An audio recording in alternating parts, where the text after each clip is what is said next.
Hare Rama, Rama Rama, Hare Hare, Hare Krishna, Hare Krishna, Krishna Krishna, Hare Hare, Hare Rama, Hare Rama, Rama Rama, Hare Hare, Hare Krishna, Hare Krishna, Krishna Krishna, Hare Hare, Hare Rama, Hare Rama, Rama Rama, Hare Hare, Hare Krishna, Hare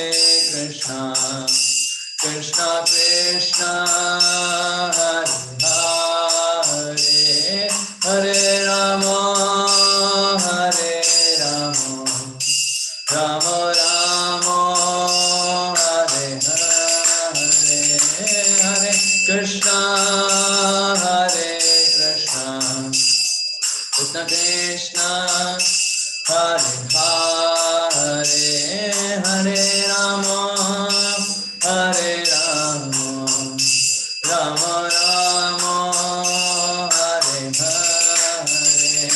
Hare Krishna, Hare Krishna, Krishna Krishna, Hare Hare, Hare Rama,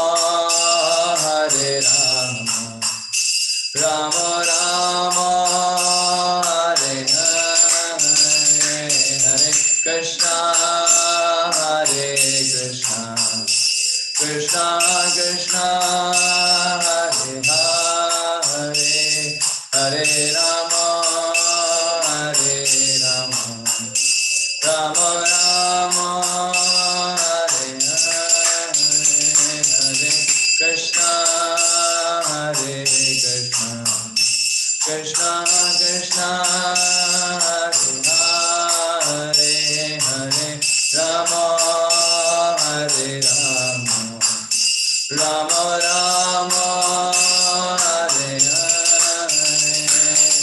Hare Krishna, Hare Krishna, Krishna Krishna, Hare Hare, Hare Rama, Hare Rama, Rama Rama, Hare Hare, Hare Krishna, Hare Krishna, Krishna Krishna, Hare Hare,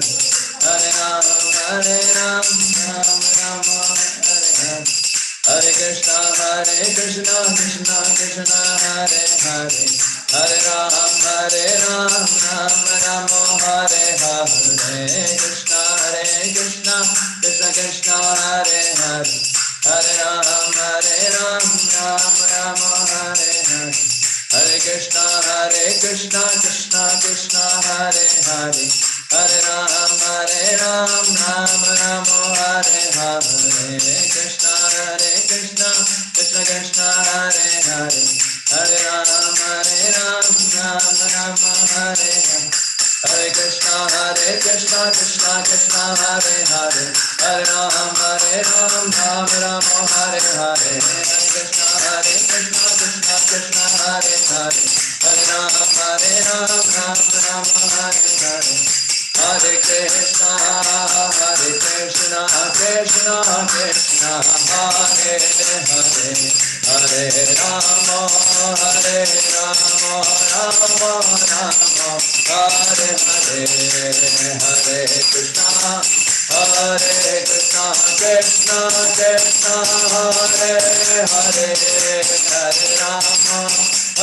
Rama, Rama Rama, Hare Hare, Hare Krishna, Krishna Krishna, Hare Hare, Hare Rama, Rama Rama, Hare Hare, Jaya Prabhupada, Srila Prabhupada,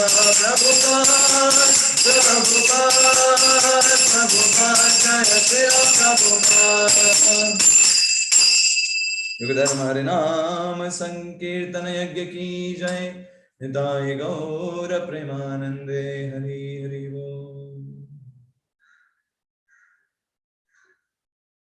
हरे कृष्ण। तो हम आप सभी का स्वागत करते हैं आज के सत्र में, जिसका हमने जो नामकरण है उसका वो है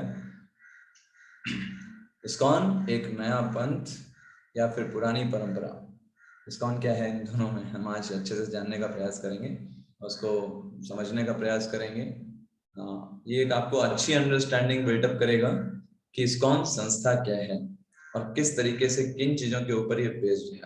आपको एक क्लियर अंडरस्टैंडिंग होगी। आप ये मत सोचिएगा कि हम सिर्फ इसी के बारे में चर्चा करेंगे। एक्चुअली जो पूरा फिलॉसफी है, जितनी फिलॉसफी हम देखते हैं, सुनते हैं, पढ़ते हैं, जानते हैं, उन सब के बारे में हम हल्का हल्का बताते हुए चलेंगे और फिर समझाएंगे कि कैसे जो ये फिलॉसफी है जो हम फॉलो करते हैं इस्कॉन में, किस प्रकार से शास्त्रों के ऊपर आधारित है। सबसे पहले हम हमेशा की तरह मंगलाचरण करेंगे। ओम अज्ञानतिमिरन्धस्य ज्ञानञ्जनशलाकया चक्षुरुन्मीलितं येन तस्मै श्रीगुरवे नमः। श्रीचैतन्यमनोभीष्टं स्थापितं येन भूतले स्वयं रूप कदा मह्यं ददाति स्वपदान्तिकं। वन्देऽहं श्रीगुरो श्रीयुतपदकमलं श्रीगुरोन् वैष्णवांश्च श्रीरूपं साग्रजातं सहगण रघुनाथान्वितं तं सजीवं साद्वैतं सावधूतं परिजनसहितं कृष्ण चैतन्य देवं श्रीराधा कृष्ण पादान् सहगण ललिता श्री विशाखान्वितांश्च। हे कृष्ण करुणा सिंधो दीनबंधो जगतपते गोपेश गोपिका कांत राधा कांत नमोस्तुते। तप्त कांचन गौरांगी राधे वृंदावनेश्वरी वृषभानुसुते देवी प्रणमामि हरिप्रिये। वाञ्छाकल्पतरुभ्यश्च कृपा सिन्धुभ्य एव च पतितानां पावनेभ्यो वैष्णवेभ्यो नमो नमः। जय श्री कृष्ण चैतन्य प्रभु नित्यानंद श्री अद्वैत गदाधर श्रीवासादि गौर भक्त वृंद। हरे कृष्णा कृष्णा कृष्णा हरे हरे, हरे राम राम राम हरे हरे। नमः ओं विष्णुपादाय कृष्णपृष्ठाय भूतले श्रीमते भक्तिवेदांत स्वामिनेति नामिने। नमस्ते सारस्वते देवे गौरवाणी प्रचारिणे निर्विशेषा शून्यवादी पाश्चात्य देश तारिणे।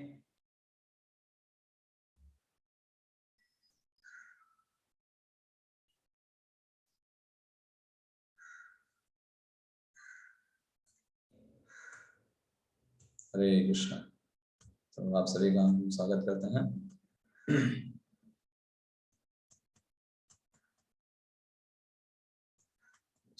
Just a minute.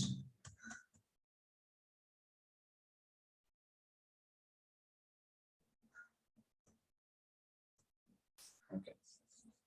तो हम आज सीखेंगे कि कैसे इस्कॉन के बारे में, एक नया पंथ या एक पुरानी परंपरा के बारे में।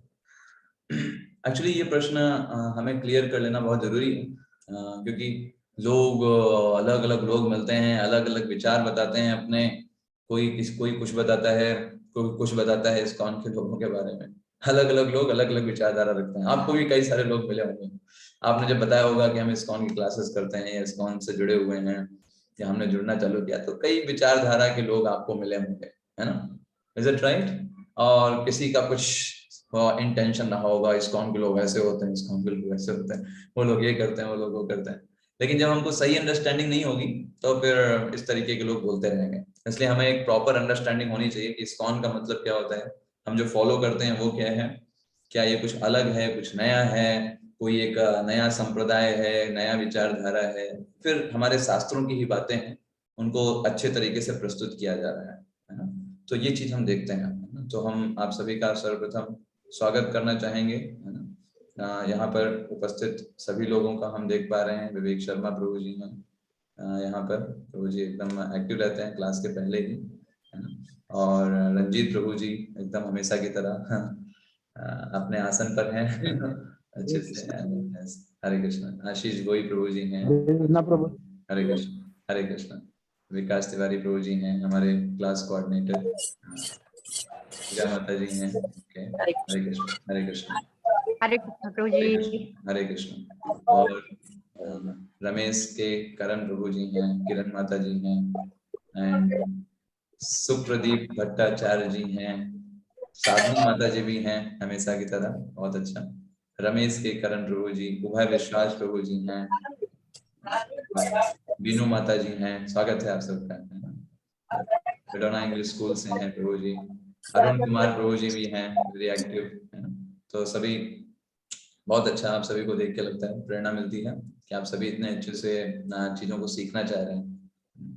और इवन कई लोग तो क्लास के पहले ही आ जाते हैं इतना वो active, that's very good sign actually. We should be very very much interested to hear about the glories of Krishna and understanding how we can understand better. This is a very good sign in devotional life.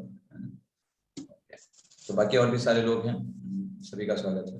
तो ISKCON के बारे में हम बहुत सारी चीजें सुनते हैं। कई लोग हमको बोलते हैं, जैसे कई लोग बोलते हैं कि इस्कॉन क्या है भाई, ये तो फैनाटिक है ना, बड़े कट्टरपंथी होते हैं कई बार लोग ऐसे ऐसे वर्ड का यूज करते हैं कि इस्कॉन फैनाटिक पीपल रहते हैं, है ना, और कहीं बाहर नहीं खाते हैं, ये नहीं करते हैं, वो नहीं करते हैं, ऐसे ऐसे करके लोग बोलेंगे आपको। कई बार बोलेंगे इस्कॉन के लोग पूरी दुनिया से अलग ही रहते हैं, रिलेवेंट नहीं है हमारे लिए, है ना, ऐसा करके लोग बोलते हैं। कई लोग बोलते हैं कि अरे इस्कॉन के लोग बहुत सेंटिमेंटल होते हैं, इतना भी क्या करना है ना, ऐसे ऐसे करके लोग आपको मिलेंगे, है ना, बोलने वाले। तो ये वो लोग होते हैं जिन्होंने सही तरीके से समझा नहीं है कि इस्कॉन क्या है, क्या फिलॉसफी है, हम क्या फॉलो करते हैं, है ना। उनको लगता है कि कुछ नया मत है, इन लोगों ने कुछ बना दिया है और वो मत अपने अनुसार चला रहे हैं, क्योंकि ये नहीं जानते कि ये सारी चीजें शास्त्रों में वर्णित हैं, क्योंकि वो शास्त्र पढ़ते नहीं हैं इसलिए कुछ पता ही नहीं है, तो जो मन में आता है वो बोलते हैं, इनमें उनका भी दोष नहीं, तो शास्त्र ही नहीं पढ़ेंगे तो क्या जानेंगे। अभी अगर आपको बताऊं तो इस्कॉन क्या क्या उसका योगदान है समाज के लिए, आप देखेंगे क्या ग्रेट, कितना बड़ा योगदान है समाज के लिए। आप सभी लोग म्यूट कर लेंगे तो अच्छा रहेगा, सभी लोग म्यूट करेंगे, अगर कोई आपका ऐसे प्रश्न हो तब आप पूछ सकते हैं। आपको अगर कोई प्रश्न हो या पूछना हो तो आप फिर हैंड रेस का ऑप्शन है, आप उस पर क्लिक करेंगे तो फिर हम आपको फिर अनुमति देंगे बोलने की, है ना, उससे क्लास में वो डिस्टरबेंस भी नहीं होगा। यस, तो हम डिस्कस कर रहे थे कि कैसे लोग अलग अलग प्रभाव बोलते हैं, लेकिन आप देखो इस्कॉन ने कितना कंट्रीब्यूशन किया है सोसाइटी में। आपको पता है इस समय इस्कॉन के पूरे वर्ल्ड में 800 से ज्यादा सेंटर्स हैं। जितने भी प्रोमिनेंट कंट्रीज हैं, चाहे वो कोई भी क्यों ना हो, चाहे कनाडा हो, साउथ अफ्रीका हो, है ना, वेस्ट वर्जीनिया जो यूएसए में है, ऐसे करके चाहे कोई भी देश हो, रशिया हो, यूक्रेन हो, हर देश में हमारे सेंटर्स हैं। और आपको कितना लोगों को हेल्प उसके माध्यम से हो रही है। 100 कंट्रीज से ज्यादा कंट्रीज में आपको इस्कॉन के मंदिर मिलेंगे, उसकी ब्रांचेस मिलेंगी और डिवोटीज मिलेंगे जो कि सिर्फ भारतीय ही नहीं है, विदेश में रहते हैं और वहां के कल्चर को छोड़ करके वो भारतीय परंपरा को अपनाते हुए वहां पर भक्ति कर रहे हैं, भगवान कृष्ण की आराधना कर रहे हैं, निस्वार्थ भाव से सेवा कर रहे हैं। ठीक है, तो आप देखेंगे ये कोई आसान कार्य नहीं है। देखिए आप कहने को आप अगर सिर्फ एक कल्ट है, संप्रदाय है, आप उसको भारत के लोगों में ही कर सकते हैं, विदेशियों को आप कन्वर्ट नहीं कर सकते, विदेशियों को आप कोई गलत चीजें बता करके नहीं ला सकते, उनको लॉजिक देना पड़ता है। We have all that things, और हमने उसको किया है। मोर देन 100 कंट्रीज में हम एक्टिव हैं, लाखों वहां पे भक्त हैं। आपको पता हो सबसे ज्यादा जो इतने सारे कंट्रीज हैं, अमेरिका में सबसे ज्यादा प्रभुपाद जी ने प्रचार किया, फिर उसके बाद कितने सारे देशों में प्रचार हुआ और प्रभुपाद जी के डिसाइपल्स ने कितना प्रचार किया है। हर साल हम रथ यात्रा करते हैं विभिन्न विभिन्न जगहों में, लंदन में, सैन फ्रांसिस्को में, है ना, और ओकावा में, जितनी अच्छी अच्छी सिटीज हैं, हर जगह रथ यात्रा निकलती है, जगन्नाथ, बलदेव, सुभद्रा महारानी, और कई हजारों लोग को प्रसाद डिस्ट्रीब्यूशन होता है। थाउजेंड्स एंड लैक्स ऑफ वैदिक बुक्स डिस्ट्रीब्यूट करते हैं हम लोग हर साल। लोगों को ये भगवत गीता और इससे संबंधित जो पुस्तकें हैं वो लोगों तक पहुंचाते हैं, उनको डिस्ट्रीब्यूशन करते हैं। और फूड डिस्ट्रीब्यूशन में भी हम बहुत आगे हैं। आपको पता हो इस्कॉन दिल्ली, इस्कॉन द्वारका ने विश्व रिकॉर्ड बना दिया, एक दिन में सबसे ज्यादा लोगों को मदद करने की, भोजन प्रसाद पहुंचाने की, विश्व record, Guinness book of world record में उसका नाम हो गया। एक दिन में इतना किसी ने नहीं खिलाया था प्रसाद। सो उसमें भी आप देखेंगे अभी जैसे यूक्रेन में कितना इस समय चल रहा है, एक तरीके से वर्ल्ड वॉर ही चल रहा है, बट कितना मदद कर रहे हैं इस्कॉन के डिवोटीज, आपको पता होगा, इफ एनीबॉडी नोज है। वहां पे जितने भी इस्कॉन के सेंटर्स हैं उनको वहां पर सुरक्षा प्रदान की जा रही है, मदद की जा रही है, और उनको सभी चीजें उपलब्ध की जा रही हैं। और इवन जब वो डिवोटी, यहाँ के जो भारतीय लोग हैं वो जा रहे हैं दूसरे देशों में शरण ले रहे हैं, पास पड़ोस के उनके बॉर्डर्स में जा रहे हैं, तो वहां भी इस्कॉन डिवोटीज आ गए हैं उनको मदद करने के लिए, उनको प्रसाद देने के लिए, उनकी टेक केयर करने के लिए। सो वी हैव ऑल, हमारे पास चारों तरफ हमारे हाथ पैर हैं, इतना हमने अच्छे से प्रचार किया है भगवान कृष्ण की भक्ति का इस्कॉन में। तो ये कोई कल्ट या कोई नई चीज नहीं है, ये हमारे उन्हीं शास्त्रों से ही निकली है। उनको कैसे हमें समझना है, आज हम वो डिस्कस करेंगे। That is our main thing which we are going to discuss. तो आई थिंक आपको समझ में आ गया होगा कि आज का टॉपिक कैसा क्या होने वाला है, right? Yes, this is our main topic. Okay, so let's go. तो सबसे पहले हम चलते हैं, एक ऐसे सीन पर चलेंगे जिसके ऊपर हम चर्चा करेंगे। ये सीन है, आपको मैं ऑलरेडी वैसे बता चुका हूं, लेकिन जस्ट हम उसको एक बार रिकैप करेंगे। Just a minute. आपको हमने जो सबसे पहली क्लास हुई थी उसमें हमने आपको इसके बारे में बताया था कि कैसे श्रील प्रभुपाद जी ने प्रचार किया, आपको आइडिया होगा, राइट? तो आज का हमारा टॉपिक है इस्कॉन अ कल्ट और ट्रेडिशन। तो हम कैसे करेंगे, हम एक मूवी की तरह चलेंगे। जैसे मूवी में होता है ना, आपने कई सारी मूवीज में देखा होगा, पहले कुछ सीन दिखाया जाता है, फिर बीच में कुछ और चलता रहता है, फिर उसके बाद वापस से सब आता है, अच्छा वो सीन कैसे उस वाली सीन से जुड़ा हुआ था, लास्ट में क्लाइमेक्स होता है। तो ऐसे ही हम भी चलेंगे। हमारे लिए अभी जो पहला सीन है और उसको फिर हम आपको दिखाएंगे, फिर उसको जोड़ेंगे आगे के सीन से। तो थोड़ा सा आज सेशन जो है आपको ध्यानपूर्वक सुनना होगा, तभी जैसे आप जब मूवी देखने जाते हो तो कैसे 3 घंटे आपको पूरा कॉन्शियस रहना पड़ता है, वरना पता ही नहीं चलेगा कहाँ क्या हो रहा है। ऐसे आपको बड़ा कॉन्शियस रहना होगा, क्योंकि हम एक फ्लो में चलेंगे, और अगर आप बीच में आप थोड़ा सा ध्यान भटका, है ना, तो हम तो जानते ही हैं, पढ़ते हैं, है ना, कि सावधानी हटी दुर्घटना घटी। वैसा ही है। मिस हो जाएगा पूरा लेक्चर आपका। सबसे पहला सीन 1 है कि हमने ये आपको बताया था कैसे श्रील प्रभुपाद जी मिलते हैं अपने गुरु महाराज से, है ना, कब, जब 22 वर्ष की एज होती है ना। जरा मैं एनोटेट बंद कर देता हूँ, डिसेबल एनोटेट, ओके, ना कोई भी ड्राइंग करेंगे। अभी नहीं कर पाएंगे। तो हमने देखा कि किस प्रकार से जो श्रील प्रभुपाद जी हैं 1922 में मिलते हैं, किससे मिलते हैं, अपने गुरु महाराज से, और उनके मित्र होते हैं। आप में से पता है उनके मित्र, हमने आपको बताया था, नरेंद्र उनके मित्र का नाम होता है। वो उनको गुरु महाराज के पास लेके जाते हैं, और गुरु महाराज उनको देखते ही आदेश देते हैं कि तुम्हें क्या करना चाहिए, तुम जैसे युवाओं को विदेश जाकर के, अमेरिका जैसे देशों में जाकर के वहां पर कृष्ण भक्ति का प्रचार प्रसार इंग्लिश भाषा में करना चाहिए, है ना। तो ये बहुत सारे क्वेश्चन क्वेरी पूछते हैं कि अभी तो देश आजाद नहीं है, अभी ये नहीं, अभी वो नहीं है। वो जो भक्ति सिद्धांत सरस्वती महाराज होते हैं, कहते हैं ये सब चीजें हैं, but first most important thing is कि आपको खुद को फ्री करना है, ये सबसे प्राइम ड्यूटी है। क्योंकि देश आजाद हो जाएगा, लेकिन अगर लोगों के अंदर कपट, शोषण करने की चीज कमी नहीं हुई, तो देश आजाद होकर के भी बंधन में बना रहेगा। लोग शोषण करते रहेंगे, नेता बदलते रहेंगे, और शोषण जारी रहेगा। तो अगर आपको शुद्ध करना है तो इसको प्रचार करिए। ये प्रचार होगा, सबके हृदय शुद्ध हो जाएंगे, शोषण करने की मेंटालिटी चली जाएगी, सबके अंदर सेवा करने की मेंटालिटी डेवलप होगी, सब लोग अच्छा हो जाएंगे। और जब इस तरीके से उनको बताया तो प्रभुपाद जी बहुत खुश हो गए। और फिर आपको पता है कि कैसे वो पहले जो गांधी जी के मूवमेंट में थे, है ना, फिर उसके बाद वो जो है उस अपने गृहस्थ जीवन को उन्होंने अच्छे से किया, फिर समय का वेट किया, और जब समय आया, है ना, तो उस समय उन्होंने, समय आया जब वो 70 ईयर्स के थे, तब उन्होंने कहा कि मुझे अपने गुरु महाराज के आदेश को पूर्ण करना है, और मुझे समय पूरा हो चुका है, अब वो समय आ चुका है जब मुझे जाना चाहिए गुरु महाराज के आदेश को पूरे करने के लिए। और इसलिए वो वहां से निकल पड़े, है ना। यस, वो पूरी तरीके से वहां से एकदम तैयार हो गए जाने के लिए। तो अभी आप क्या देख रहे हैं स्क्रीन पर? एक मिनट, यस रंजीत ब्रो बताइए क्या देख रहे हैं स्क्रीन पर? जहाज, पानी का जहाज। हाँ, उसपे श्रीपाल प्रभुपाद जी का फोटो। हाँ करेक्ट। तो ये प्रभुपाद जी हैं जो वहां पर इसी जहाज जिसका नाम जलदूत था, इसी जलदूत के जहाज में बैठ करके वो प्रभुपाद जी निकल पड़े 69 इयर्स में। ये उनकी एज थी 69 इयर्स, और उस समय मतलब उनका जस्ट बर्थडे आने वाला था 70 इयर्स, है ना। एक मिनट मुझे म्यूट करना होगा, पूजा माता जी आप म्यूट कर लीजिएगा, थैंक यू। तो वो 70 इयर्स की अवस्था में, 70 इयर्स एक्चुअली उनका जो जन्मदिन पड़ता है वो उसी समय वहीं पर पड़ा, उस जलदूत यात्रा में। जस्ट 70 इयर्स उन्होंने कंप्लीट किया था।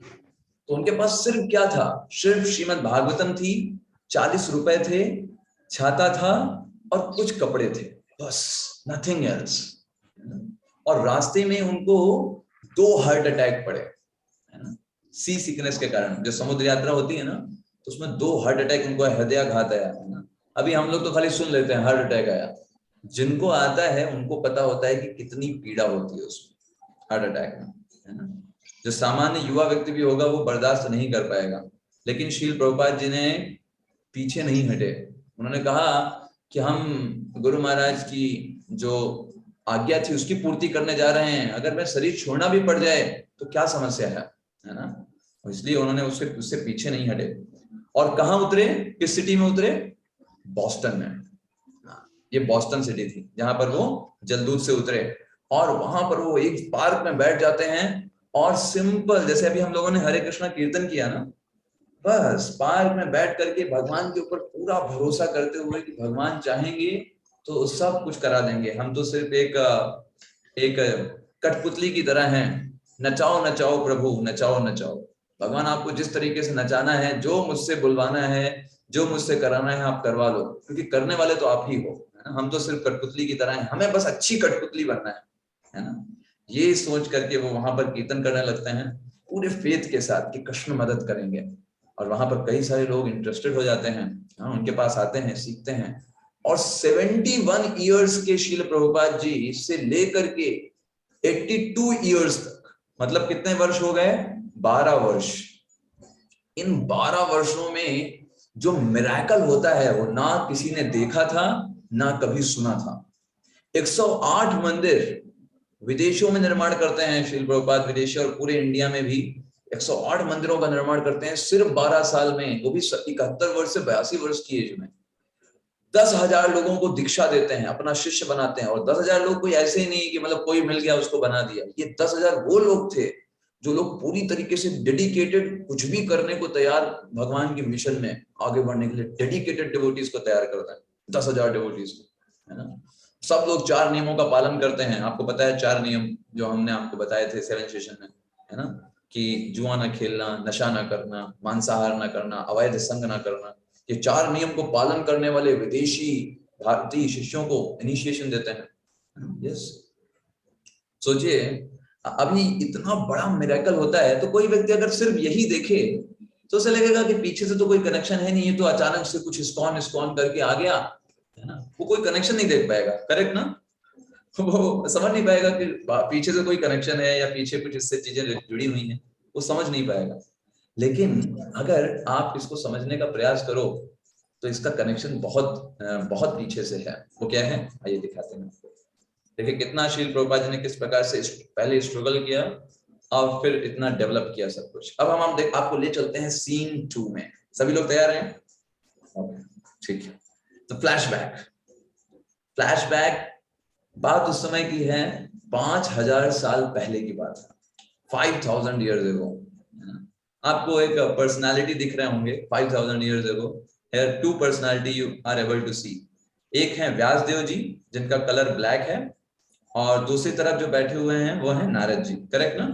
आप देख पा रहे हैं स्क्रीन में। तो ये क्या हुआ भाई, इसके बारे में बताते हैं। 5,000 साल पहले सरस्वती नदी के पास, अभी ये नदी लुप्त हो गई है, जब आप बद्रीनाथ जाएंगे तो वहां पर आपको बताया जाएगा कि यहाँ पर सरस्वती नदी जो है वो बहती थी पहले, तो बद्रीनाथ में 5000 साल पहले जो व्यास देव जी थे बहुत ही ज्यादा मेडिटेट कर रहे थे, ध्यान कर रहे थे कि भविष्य में क्या होने वाला है ना। उन्होंने उस समय वेदों की रचना नहीं किया था, वो जो चिंता कर रहे थे कि भविष्य में कैसे कैसे क्या क्या होगा, तो उन्होंने ध्यान किया, मेडिटेशन किया और उन्होंने कलयुग की परिस्थितियों को देखा। अरे कलयुग में लोग क्या क्या करेंगे, क्या क्या करने वाले हैं, बहुत चिंतित हो गए। कहा कैसे होगा, कलयुग में इतना लोग पतित हो जाएंगे, कुछ नहीं धर्म का नियम का पालन करेंगे। तो हृदय में उनके दया उमड़ आई, कृपा। एक जो साधु लोग होते हैं ना, जब वो देखते हैं दूसरों को परेशानी में तो उनके अंदर दया आती है, कैसे मैं इसकी मदद कर सकता हूँ, इसको निकाल सकता हूँ। आसुरी प्रवृत्ति के लोगों के अंदर दया नहीं आती, वो तो मजा लेते हैं, तो बहुत बढ़िया, बहुत बनते थे ये, अभी समझ में आ रहा है।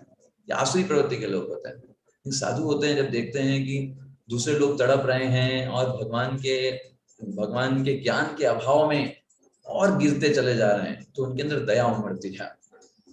तो इसको देख करके ही वेदव्यास जी ने 5000 साल पहले चारों वेदों को लिखा ना। इस चीज को देख करके कलयुग का किस तरीके से विस्तार होने वाला है, ये लोग तो कुछ याद ही नहीं रखेंगे, कुछ अगर इनके पास कुछ होगा लिखने वाला, क्योंकि उनको पता था कलयुग में लोगों की बुद्धि स्मृति सब छील हो जाएगी। लोगों को यही नहीं याद रहता।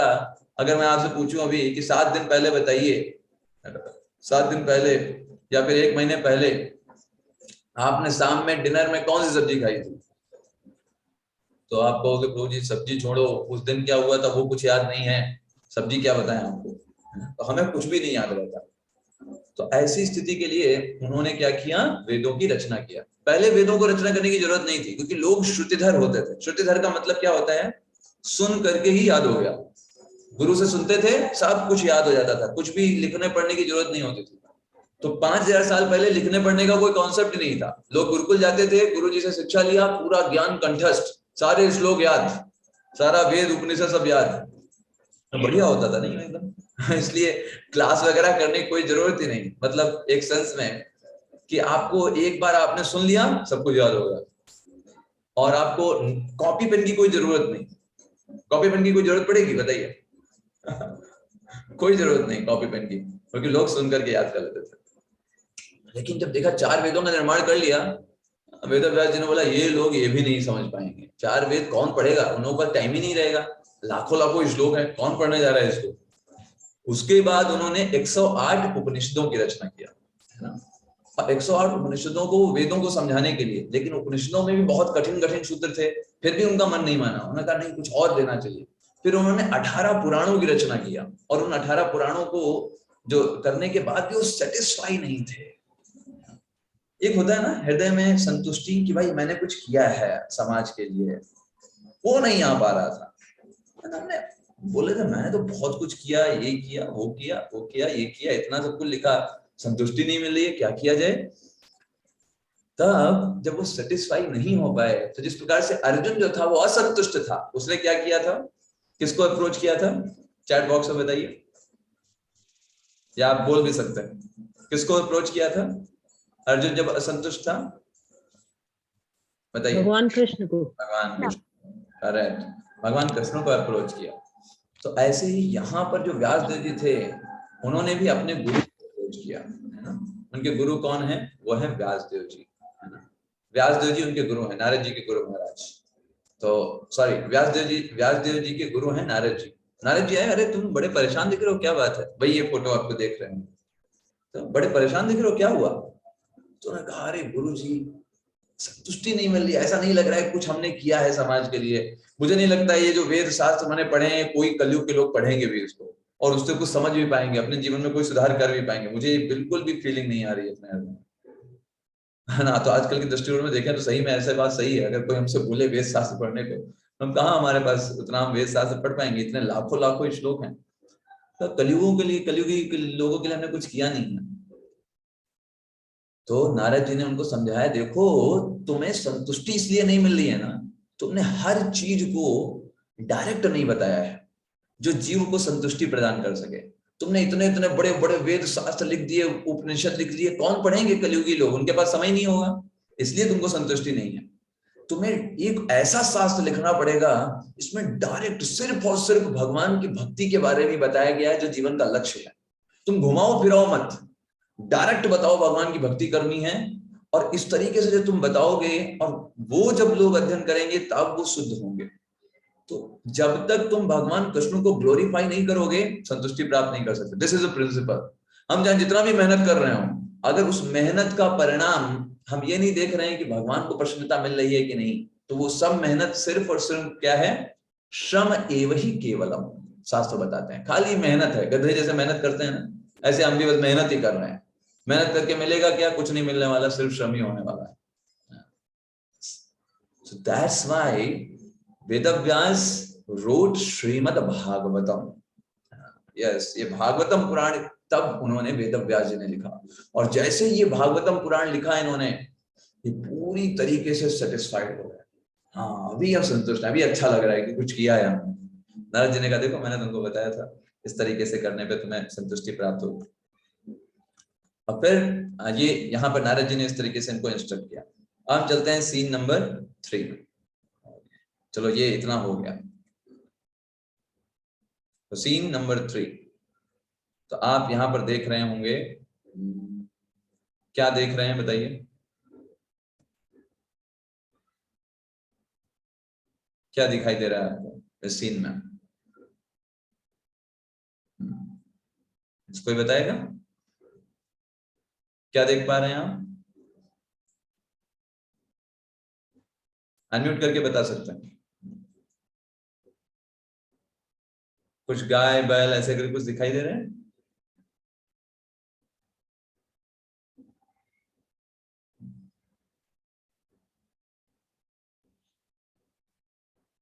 हाँ, करेक्ट है ना? गाय। यस, क्या है यहाँ पर? बलि दी जा रही गाय, गाय है, गाय। गाय है। गाय को चोट लगी हुई है को चोट, पैरों में। गाय को चोट लगी हुई है प्रभु जी, कोई बैल, कुल्हाड़ी एक से बैल पेड़ भी है। काट रहा है। आता ताइयों की, आता ताई एक बैल है जो कलयुग का कष्ट दिख रहा है। फोटो क्या आएगी? और कोई तलवार से किसी को मार भी रहा है। राक्षस प्रवृत्ति के लोग हैं वहाँ पे। राक्षस हाँ, वो कलयुग है, वो कलयुग। यस, कलयुग है। तो ये यहाँ पर हम देखते हैं, सिस्टमैटिक नहीं है। हाँ, हम ये देखते हैं वहां पर ऐसा इस तरीके का ये व्यू है। और ये क्या है हम आपको बताते हैं। एक्चुअली ये जैसे ही व्यास देव जी इस तरीके से लिख देते हैं, उसके बाद कलयुग का प्रवेश होता है। और कलयुग का प्रवेश कैसे होता है वो यहाँ पर बताया गया है सीन 3 में। कलयुग इंटर करता है परीक्षित महाराज के राज्य में। जैसे ही भगवान कृष्ण, द्वापर युग खत्म होता है और भगवान कृष्ण इस जगत से पलायन कर जाते हैं, तो उसके बाद जो कलयुग होता है वो परीक्षित के राज्य में आता है। भगवान कृष्ण ने चले जाने के बाद युधिष्ठिर महाराज अपना सारा जो दायित्व है वो परीक्षित महाराज को सौंपकर परीक्षित महाराज को पूरे विश्व का सम्राट बना करके वानप्रस्थ में चले जाते हैं, हिमालय पर चले जाते हैं सभी पांडवों को लेकर के। और परीक्षित महाराज राज शासन कर रहे होते हैं, उस समय कलयुग जो है वो एंट्री करता है। और कलयुग क्या करता है, जो इस गाय और बैल को परेशान कर रहा होता है। परीक्षित महाराज बहुत क्रोधित होते हैं और कहते हैं, बताओ तुम्हें क्या चाहिए, है ना? तुम मेरे राज्य में नहीं रह सकते, तुम्हें यहाँ से निकलना होगा। मैं ऐसे किसी भी व्यक्ति को अपने राज्य में एंट्री नहीं देता। तो वो बताता है, देखो मैं जो हूँ कलयुग हूँ और ये एक समय है, आपको शरण देनी ही पड़ेगी, क्योंकि ये नियम है कि द्वापर के बाद कलयुग आता ही है। तो हमारे अंदर ऐसा नहीं है, हम ऐसे तो बुरे हैं लेकिन कुछ हमारे अंदर अच्छी भी चीजें हैं। तो बताइए अच्छी चीज क्या है? तो उसने बताया, कलयुग ने कहा, देखो ये सब ठीक है, बहुत सारी बुराइयां हैं, है ना, लेकिन एक गुण है, वो बहुत बड़ा गुण है मेरे अंदर, कि यहाँ अगर कलयुग में रहते हुए कोई व्यक्ति भगवान की भक्ति करता रहता है और भगवान के खास करके नाम जप करता रहे, वो मुक्त जीवात्मा रहेगा। बाकी युगों में बहुत मेहनत करनी पड़ती थी मुक्त होने के लिए, लेकिन इस कलयुग में सिर्फ अगर व्यक्ति भगवान का नाम लेता रहे तो मुक्त हो जाएगा। परीक्षित महाराज, अच्छा ऐसा बात है, ठीक है। तो कलयुग, फिर भी बोला उन्होंने कलयुग को, तुम 4 स्थानों में ही सिर्फ रह सकते हो। परीक्षित महाराज ने बोला, जहां पर नशापान होता हो, अवैध स्त्री पुरुष संग होता हो, जुआ लोग खेलते हो, है ना, और किसी भी प्रकार का मांसाहार करते हो, ये 4 जगह मैं तुमको अलॉट करता हूँ। जहां भी ये 4 लोग 4 चीजें करें, तुम एकदम बढ़िया से रहो, कोई दिक्कत नहीं। एक्चुअली में यही इस्कॉन के 4 रेगुलेटिव प्रिंसिपल्स हैं। तो एक्चुअल में क्या है, हम कलयुग के प्रभाव को नहीं पड़ने देना चाहते हैं अपने ऊपर, इसलिए ये 4 रेगुलेटिव प्रिंसिपल्स हमने बनाए हुए हैं। श्रील प्रभुपाद जी ने इसको बनाया। तो वही शास्त्र की चीजें हैं, कलयुग का प्रभाव कब आता है? जब इन 4 चीजों को करने से कलयुग का प्रभाव हमारे ऊपर पड़ता है। तो इन 4 चीजों को मना किया गया, हम इस्कॉन में नहीं करते, पूरी तरीके से इसको गलत करते हैं ताकि कलयुग का प्रभाव हमारे ऊपर ना पड़े, है ना। और फिर कलयुग ने एक का एक जगह हम मांगते हैं, आप दे दीजिए। तो ठीक है भाई, बताइए क्या चाहिए आपको? तो उन्होंने बोला कि जहां लोग खूब सारा सोना और जो ऐसा धन इकट्ठा करके रखें जो कि किसी से हथियाया गया हो, उस जगह पे हम एंट्री चाहते हैं। लोगों को प्राइड आए उससे, वो वहां भी हमारा स्थान दे दीजिए। परीक्षित महाराज ने कहा ठीक है, कोई प्रॉब्लम नहीं है। अब आपको पता है परीक्षित महाराज के शासनकाल इतना दिव्य शासनकाल था, वहां कोई ऐसे लोग थे ही नहीं, है ना। तो कलयुग सोच रहा था कहाँ से एंट्री किया जाए, किसके अंदर जाया जाए। फिर एक व्यक्ति उसको एंट्री करने वाला मिल गया। कहा ये व्यक्ति जो है ना, ये इसके द्वारा हम एंट्री करेंगे। वो व्यक्ति कौन था? तो वो व्यक्ति था श्रृंगी ऋषि। ये श्रृंगी ऋषि जो थे एक ब्राह्मण थे, छोटे छोटे बालक थे एक्चुअली, है ना। यहाँ से कलयुग ने प्रवेश अपना प्रारंभ किया। तो आपको पता है परीक्षित महाराज एक बार वन में गए और अचानक से उनको बहुत प्यास लगी। उन्होंने एक ऋषि थे, वो तपस्या कर रहे थे, उन्होंने सांप उठाया और उस ऋषि के गले में डाल दिया। क्योंकि ऋषि ध्यान में पूरे मग्न थे, उनको कुछ आभास ही नहीं था, तो वो व्यक्ति सुन नहीं पा रहे थे। ये राजा बोल रहे थे मुझे प्यास लगी है, प्यास लगी है। तो राजा को गुस्सा आया परीक्षित महाराज को। उन्होंने एक तीर से एक मरा हुआ सांप उठाया और उन ऋषि के गले में डाल दिया। जब ये बात इस ऋषि के पुत्र श्रृंगी को पता चली, तो श्रृंगी ऋषि जो श्रृंगी थे वो एक बालक थे और उनको अंदर क्रोध उत्पन्न हो गया। यहीं से ये जो प्राइड था कि मैं ब्राह्मण हूं, है ना, और ब्राह्मण के गले में इस क्षत्रिय ने कैसे माला डाल, कैसे ये जो सर्प को डाल दिया, इसकी इतनी हिम्मत। ये प्राइड के रूप में कलयुग ने प्रवेश किया और ये कलयुग का प्रवेश हुआ डिग्रेडेशन ऑफ ब्राह्मणों के थ्रू। और तुरंत ही श्रृंगी ऋषि ने श्राप दे दिया, तुरंत कमंडल से जल दिया, कोई परवाह नहीं किया क्या होगा, तुरंत उठाया श्राप दे दिया। 7 दिनों में ये जो परीक्षित राजा है, जो पूरे विश्व को अपने आप को राजा मानता है, ये सोचता है कि हम ब्राह्मणों से भी ऊंचा हो गया है क्या, रुको अभी मैं इसको श्राप देता हूँ। और श्राप दे के 7 दिनों में जो सांप इसने गले में डाला है ना, यही सांप इसको डस लेगा, ऐसा करके उन्होंने श्राप दे दिया। और यहां से कलयुग ने एंट्री किया। कलयुग की एंट्री कैसे होती है? ब्राह्मणों के डिग्रेडेशन के थ्रू, है ना। किस तरीके से ब्राह्मण जो हैं वो अपने पद से विचलित हो जाते हैं कलयुग में। तो एक्चुअली ब्राह्मण शब्द का मतलब क्या होता है? लोग क्या सोचते हैं कि ब्राह्मण क्या जन्म लिया तो ब्राह्मण है ना, भले वो चाहे मांस खाए, चाहे कोई कितना भी अवैध व्यभिचार करे, है ना, चाहे वो किसी तरीके का नशा करे, लेकिन भाई ब्राह्मण का है, भाई ब्राह्मण के यहाँ जन्म लिया। ये ब्राह्मण नहीं होता एक्चुअली, है ना। ब्राह्मण अगर शास्त्रों से आप पढ़ेंगे, ब्रह्मचरति इति ब्राह्मणा, जो पूरी तरीके से भगवान के बारे में जानता है, जिसको शास्त्रों का ज्ञान होता है, जिसने शास्त्रों के निचोड़ को समझा हुआ है, वो ब्राह्मण है। सही कॉन्सेप्ट क्या है? जन्म से कोई भी ब्राह्मण नहीं होता। इसके लिए शास्त्र बताते हैं जन्मना जायते शूद्रः, जन्म से सभी लोग शूद्र होते हैं। संस्कारात् भवेत् द्विजः, संस्कारात् द्विज उच्यते, जब उसका संस्कार होते हैं, है ना। संस्कार कौन कौन से? जैसे जो संस्कार हम देखते हैं पढ़ने के लिए वो जब जाते हैं, यज्ञोपवीत संस्कार होते हैं, तब वो द्विज कहलाते हैं, ब्राह्मण नहीं बने अभी। संस्कारात् द्विज उच्यते, संस्कारों के बाद वो द्विज कहलाते हैं, है ना। चूड़ाकरण संस्कार, है ना, और नामकरण संस्कार, ये सब संस्कार जब दिए जाते हैं, ट्रेनिंग दी जाती है, तो वो द्विज कहलाते हैं। वेद पाठात् भवेत् विप्रः, और जब वो वेदों का अध्ययन करने लग जाते हैं तब उनको बोला जाता है नाउ यू आर विप्र, अब आपको विप्र बोला जाएगा। ब्रह्म जानाति इति ब्राह्मणा, और जब वो वेदों का अध्ययन करके इस चीज को समझ जाते हैं कि सारे वेदों का सार भगवान कृष्ण है, भगवान कृष्ण की भक्ति करना ही जीवन का लक्ष्य है, इस तरीके से वो इस बात को समझ जाते हैं कि भगवान दिव्य हैं और ये जगत भौतिक है, तब वो ब्राह्मण कहलाते हैं। ना कि ब्राह्मण के यहाँ जन्म ले लिया तो ब्राह्मण होगा, ये कोई नहीं होता। और यही कॉन्सेप्ट कलयुग के डिग्रेडेशन का कारण बनता है कि लोग क्या ब्राह्मण किसको मानेंगे? जो ब्राह्मण के यहाँ जन्म ले लेगा वो ब्राह्मण है, काम भले वो सूत्रों से भी नीचे वाला करे। जैसे तो वही बात हो गई कि डॉक्टर के यहाँ जन्म लिया है तो भाई डॉक्टर ही होगा, भले उसको डॉक्टर का डी भी ना आता। ये क्या बात हुई भाई? डॉक्टर वाला कर्म करेगा तब डॉक्टर मानोगे ना। तो ब्राह्मण के यहाँ अगर कोई मान लीजिए माता पिता ब्राह्मण है तो कोई जरूरी नहीं कि उसका पुत्र ब्राह्मण ही होगा। अगर उसके कर्म शूद्र वाले हैं तो शूद्र है, अगर वैश्य वाले हैं तो वैश्य है। भगवान भी भगवत गीता में इसी चीज को बताते हैं कि वर्णाश्रम विभागसः, जो गुण और कर्म के आधार पर वर्णाश्रम का विभाग किया जाता है, ना कि जन्म के आधार पर।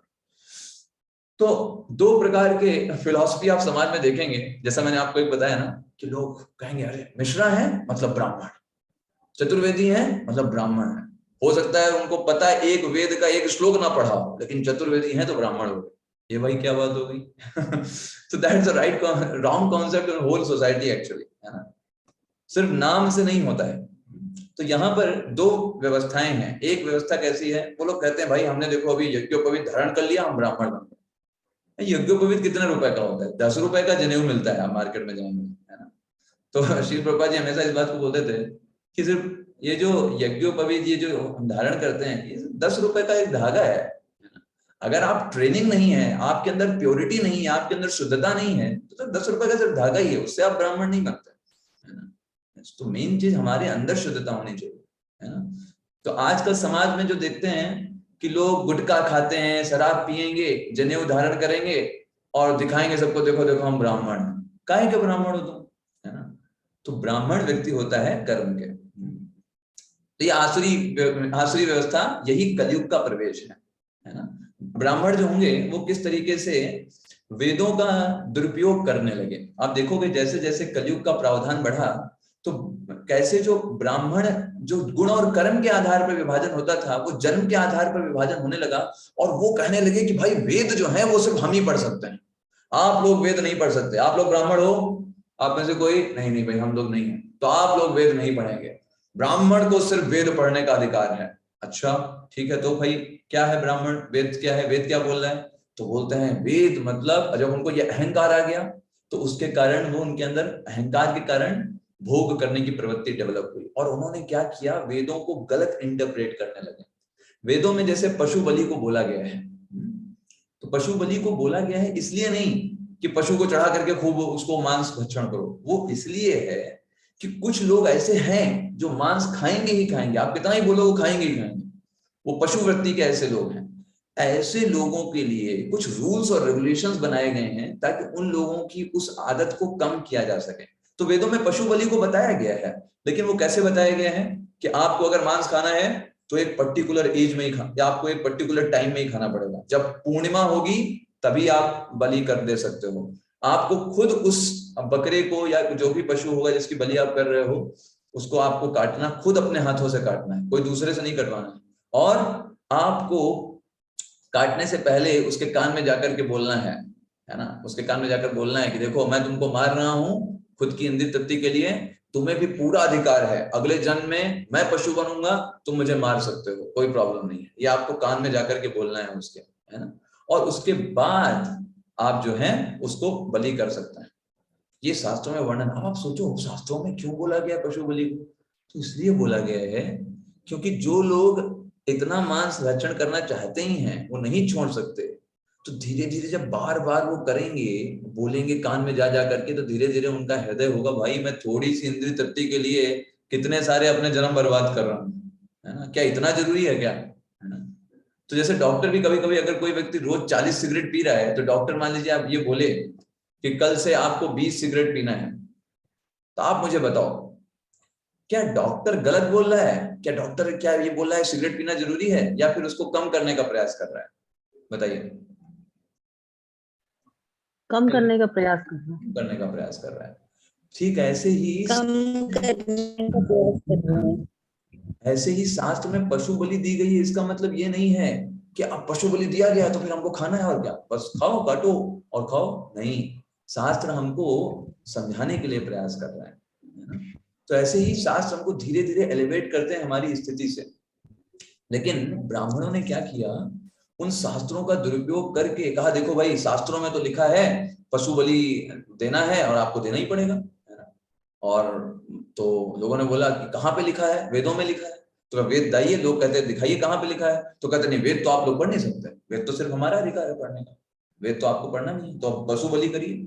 और लोगों से पशुओं की निर्मम हत्या कराने लगे, है ना? और मांस भक्षण करने लगे वेदों का ज्ञान देकर के। देखो भाई वेदों में दिखाया है, करो, है ना। सब लोग बड़ा इतना अत्याचार, इतने पशुओं की हत्या होने लगी। तो जब इतना ये कलयुग में, ये कलयुग का पहला लक्षण यहाँ पर आता है ब्राह्मणों के डिग्रेडेशन से। तो इसको कैसे सुधारा जाए, इसके लिए जब आप जानते हैं भगवान भगवत गीता में बोलते हैं कि यदा यदा हि धर्मस्य ग्लानिर्भवति भारत अभ्युत्थानम अधर्मस्य तदात्मानं सृजाम्यहम्, चौथे अध्याय के 7वें श्लोक में। तो भगवान से इतनी निर्मम हत्या इन पशुओं की देखी नहीं गई, और भगवान ने एक अवतार लिया जिसको हम सभी जानते हैं, that is we are entering in scene number 4, that is Gautam Buddha avatar. तो अगर आप देखेंगे गौतम बुद्ध का अवतार क्यों हुआ, क्या जरूरत थी आने की, that main thing is that भगवान गौतम बुद्ध आए ये ब्राह्मणों के अत्याचार को रोकने के लिए। उन्होंने आते ही आते ये भगवान कृष्ण ने गौतम बुद्ध के रूप में अवतार लिया, और पहला काम उन्होंने क्या किया पता है, उन्होंने सोचा कि भाई ये ब्राह्मण लोग किस अथॉरिटी को मान करके पशु बलि करा रहे हैं, किसको बोल करके बोल रहे हैं कि कहां पर दिया गया है कि पशु बलि है, लिखा है देखो पशु बलि के बारे में, किसको आधार मान रहे हैं बताइए, किसको दिखा दिखा के बोल रहे हैं कि देखो पशु बलि दिया है हमें, वेदों को। करेक्ट ना, वेदों को। हाँ। क्या प्लान किया, गौतम बुद्ध ने कहा वेदों को ही स्वीकार नहीं करेंगे, है ना, we will not reject Vedas. पहला प्रिंसिपल उन्होंने क्या किया, हम वेदों को ही स्वीकार नहीं करेंगे, ऐसे करके इन्होंने प्रोपगेट किया। और क्योंकि भाई आप खुद सोचो, ये तो एकदम उल्टा कॉन्सेप्ट था, वेदों को स्वीकार ना करना एकदम गलत था, लेकिन क्योंकि गौतम बुद्ध ने ये क्यों किया, क्योंकि उस समय लोग पूरी तरीके से ब्राह्मणों को फॉलो कर रहे थे, और उनके आधार पर वेदों को श्रेय मान करके वो उनसे पशु बलि करा रहे थे, जो कि गलत था। इसको रोकने के लिए इन्होंने क्या किया, कहा वेदों को ही स्वीकार ना करो, हम जो बता रहे हैं वो मानो, अहिंसा परमो धर्मा, हिंसा किसी जीव की मत करना। और इन्होंने गौतम बुद्ध ने जो कॉन्सेप्ट दिया वो पूरी तरीके से इलॉजिकल था, लेकिन उस समय के लिए बहुत जरूरत था लोगों को सही दृष्टिकोण डेवलप करने के लिए। और गौतम बुद्ध ने एकदम ऐसा लोगों को मेस्मराइज किया, क्योंकि स्वयं भगवान थे, वो कुछ भी करने में सक्षम है। उन्होंने कहा वेदों को स्वीकार मत करो, अहिंसा परमो धर्म, किसी की हत्या मत करना, किसी को कष्ट मत देना, आशा ही परमम दुखम नैराश्यम सुखम, कोई आशा मत करो, यही सबसे बड़ा सुख है, और जो आशा कर रहे हो यही तुम्हारे दुख का कारण है। तुम आशा कर रहे हो कि मुझे ये इंद्रिय तृप्ति करनी है, उस इंद्रिय तृप्ति के लिए तुम पशुओं की हत्या कर रहे हो, यही तुम्हारे दुख का कारण है, पशुओं की हत्या बंद करो। और उन्होंने निर्माण प्रक्रिया को बताया। उन्होंने जो थ्योरी दिया उसको बोलते हैं शून्यवाद। शून्यवाद का मतलब क्या होता है, सब कुछ शून्य है, और जब हम चले जाएंगे सब कुछ शून्य बन जाएगा, एवरीथिंग फिनिश। आत्मा के बारे में जब कोई प्रश्न पूछा कि आप आत्मा के बारे में कुछ बताइए, तो गौतम बुद्ध जी कुछ बोलते ही नहीं थे, क्योंकि वो इसलिए आए ही नहीं थे कि आत्मा परमात्मा के बारे में बात कर रहे हैं। उनका मेन प्रिंसिपल था कैसे ये जो डिग्रेडेशन हुआ है ब्राह्मणों के द्वारा उसको बंद किया जाए।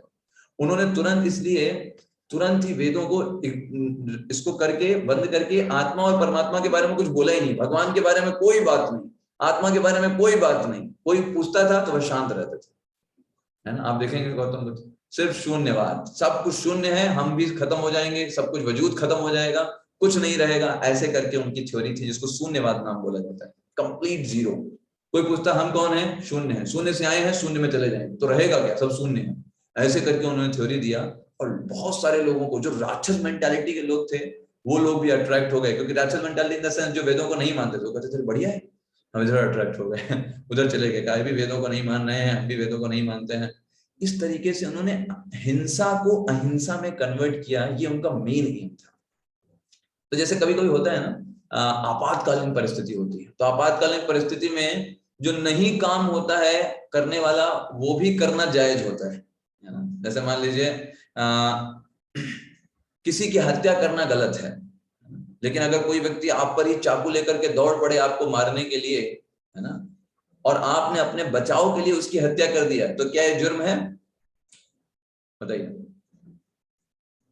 यस और नो? नहीं है, नहीं, जुर्म नहीं है, जुर्म नहीं है। ये लाइक एन इमरजेंसी रूल। यहाँ पर गौतम बुद्ध ने देखा जाए तो बिल्कुल बिल्कुल उल्टा काम किया जो कि नहीं करना चाहिए था। वेदों तो हमारे आधार हैं, उनको नहीं करना चाहिए था, लेकिन उस समय ऐसी सिचुएशन थी कि ये प्रिंसिपल को फैलाना बहुत जरूरी था।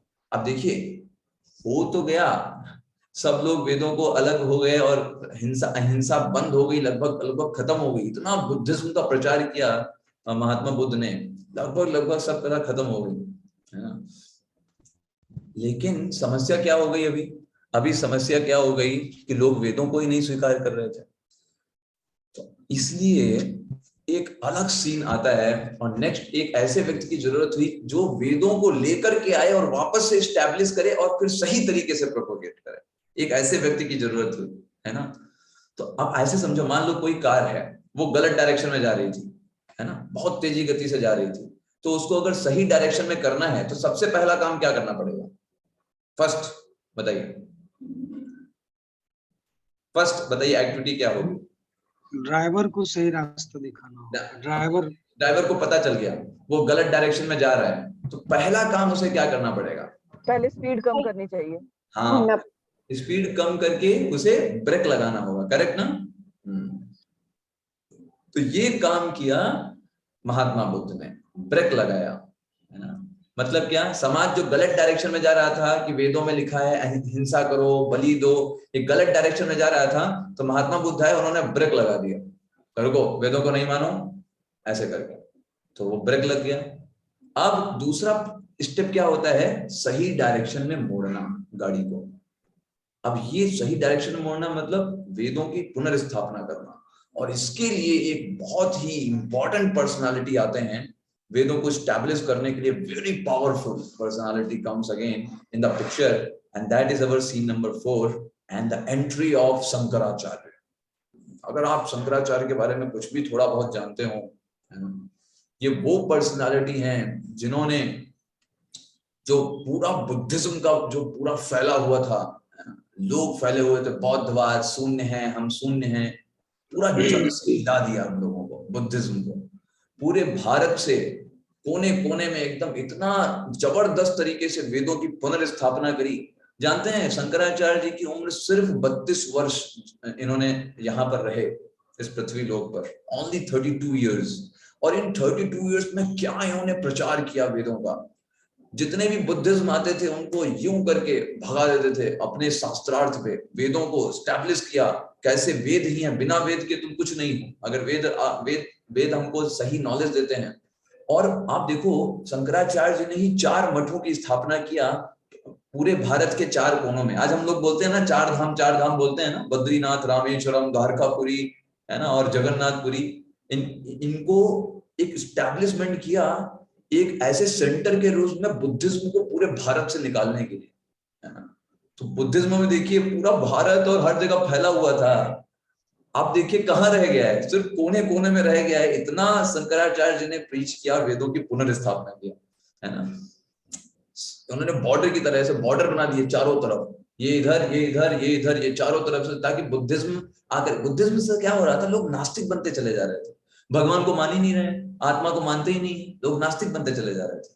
तो बहुत जरूरत थी वेदों को लाने के लिए, लेकिन एक समस्या फिर क्रिएट हो गई।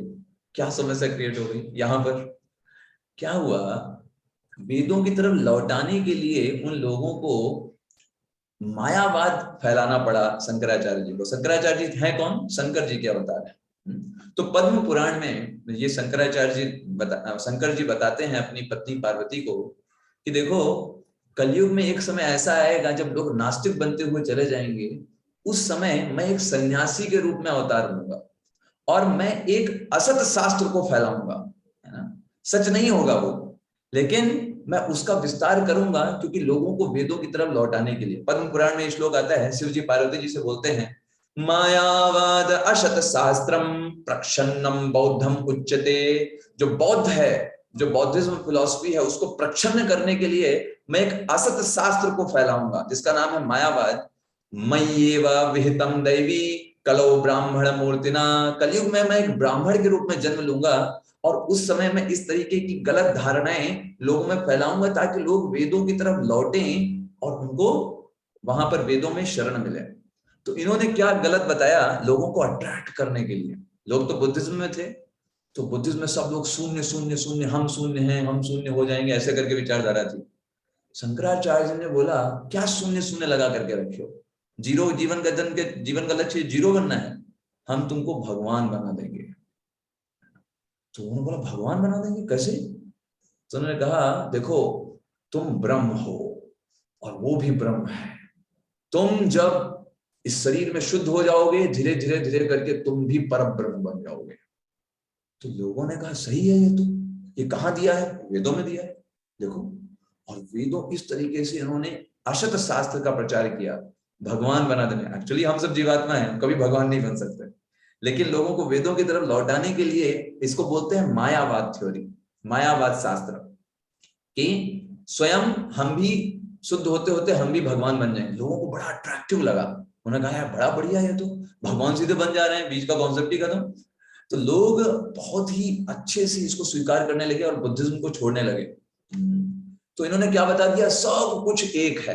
हाँ, अभी बुद्धिज्म जो बुद्धिज्म में लोग मेन प्रिंसिपल क्या था कि सब कुछ क्या है, सब कुछ क्या था, शून्य था। और शंकराचार्य जी ने क्या बताया, सब कुछ ब्रह्म है, सब कुछ ब्रह्म है, सब कुछ ब्रह्म है, सब कुछ ब्रह्म है। अखिल ब्रह्म जगत मिथ्या, सत्य ब्रह्म जगत मिथ्या, पूरा जगत है सब मिथ्या है, एक सपने की तरह है। ये जैसे ही पूरा हो जाएगा, आप सपना जैसे खत्म होता है हम तोड़ते हैं आंख, तो ऐसे हम भगवान, हम भी भगवान ही हैं, बस हम सपने में जी रहे हैं, सपना टूटेगा हम भगवान बन जाएंगे। ऐसा शास्त्र, ये लोग बड़ा इसमें इंटरेस्ट हो गया, कहा तो सही है यार, मतलब हम तो सीधे भगवान बन जा रहे हैं, अच्छा है। अच्छा कहाँ दिया है? वेदों में दिया है, वेद पढ़ो। तो सब लोग वेदों की ओर लौटने लगे और उनको बड़ा अच्छा लगने लगा, वेरी अपीलिंग फिलॉसफी। लोग कहा अरे बुद्धिज्म में सब जीरो जीरो, क्या जीरो, जहां जीरो, अच्छा है ना, भगवान बन जा रहे हैं, अच्छी बात है। लेकिन आप देखोगे अगर शंकराचार्य जी ने भले ही एक गलत चीज को फैलाया क्योंकि लोगों को वेदों की तरफ लौटाना था, लेकिन वो खुद भगवान कृष्ण के भक्त थे, प्योर डिवोटीज थे, प्योर डिवोटी थे। उन्होंने कई सारे अपने ग्रंथों में भगवान कृष्ण की बहुत ही अच्छी प्रार्थनाएं लिखी हैं। अगर आप जगन्नाथ अष्टक पढ़िए, कितना सुंदर जगन्नाथ अष्टक है, जगन्नाथ जी के लिए अष्टक लिखा है बिल्कुल शुद्ध भक्ति के साथ, क्योंकि शंकर जी है ना, भगवान के शुद्ध भक्त हैं। और साथ साथ में अगर आप उनका ये पढ़िए गोविंदम, है ना, गोविंदम श्लोक है जो हम पढ़ते हैं, पुनरपि जन्मम पुनरपि मरणम पुनरपि जननी गोविंदम भज गोविंदम भज ये भज गोविंदम श्लोक भी किसने लिखा है? ये शंकराचार्य जी के द्वारा रचित है। उन्होंने खुद बोल रहे हैं गोविंद का भजन करो वरना इस जगत में फंसे रहोगे। अभी देखिए अब वही मायावाद शास्त्र को भी फैला रहे हैं। तो वो अपने आप तो भगवान के भक्त थे, लेकिन ये उनकी सेवा थी जिसके बारे में पद्म पुराण में उन्होंने पार्वती जी को बताया भी था कि ये मुझे फैलाना पड़ेगा असत शास्त्र, जिसको हम अद्वैतवाद भी बोलते हैं। अद्वैत, अद्वैत का मतलब होता है अ मतलब नहीं, द्वैत मतलब दो, दो चीजें नहीं है, एक ही चीज है। क्या है वो? सब भगवान है, सब लोग भगवान है। जब शरीर छूट जाएगा सब भगवान बन जाएंगे।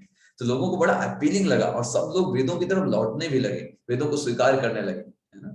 तो इंटरनली वो खुद भगवान के भक्त थे, लेकिन एक्सटर्नली एज अ सर्विस वो ये कार्य कर रहे थे। जैसे हमने बताया कोई कार अगर गलत डायरेक्शन में जा रही है तो पहला काम है रोको, तो रोका किसने?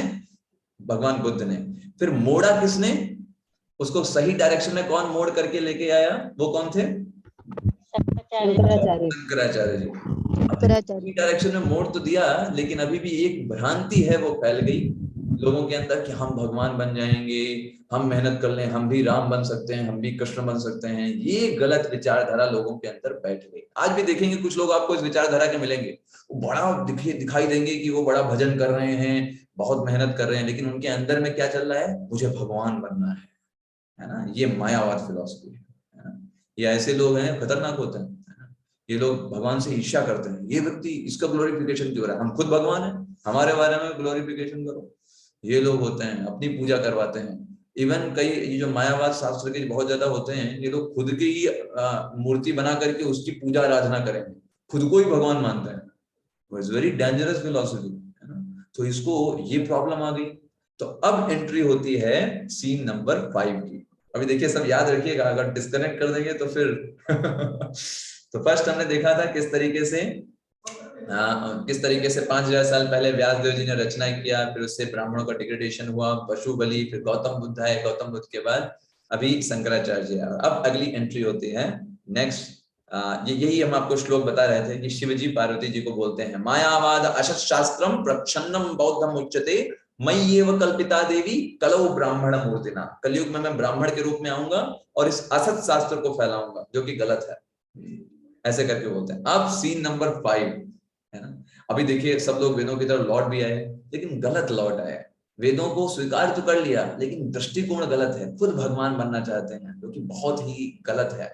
अब कौन है जो इसको करेक्ट करे और समझाए कि तुम भगवान नहीं हो, तुम भगवान के दास हो, उनसे अलग हो, है ना। तब इसके लिए यहाँ पर आते हैं 4 संप्रदाय के महान महान आचार्य, है ना। तो श्री संप्रदाय में एक बहुत ही जबरदस्त पर्सनालिटी आए, एक व्यक्तित्व आए जो आपके समक्ष यहाँ पर देख रहे हैं, रामानुजाचार्य। अगर आपको भी पता हो, हैदराबाद में एक बहुत बड़ी विग्रह, एक जो मूर्ति का निर्माण किया जिसमें प्रधानमंत्री नरेंद्र मोदी गए भी थे, तो श्री संप्रदाय में ही इन्हीं रामानुजाचार्य की स्टैच्यू ऑफ इक्वालिटी, सभी को समानता के दृष्टिकोण से आए। और जितना मायावाद शास्त्र शंकराचार्य जी फैला के गए थे ना, पूरा जिससे मिलते उसको खंड खंड कर देते शास्त्रों के आधार पर। देखो शास्त्रों में वर्णित है, तुम भगवान के अंश हो, तुम भगवान नहीं बन सकते, कितना भी प्रयास कर लो। शास्त्रों के आधार पर उसको खंड खंड कर दिया। इतना जबरदस्त वैष्णव फिलॉसफी को पूरे समाज में फैलाया। जो सारे संक्राइट्स थे, जो सारे अद्वैतवादी थे, उनको एकदम ठप करा दिया और इतने सुंदर तरीके से प्रचार किया वैष्णविज्म का।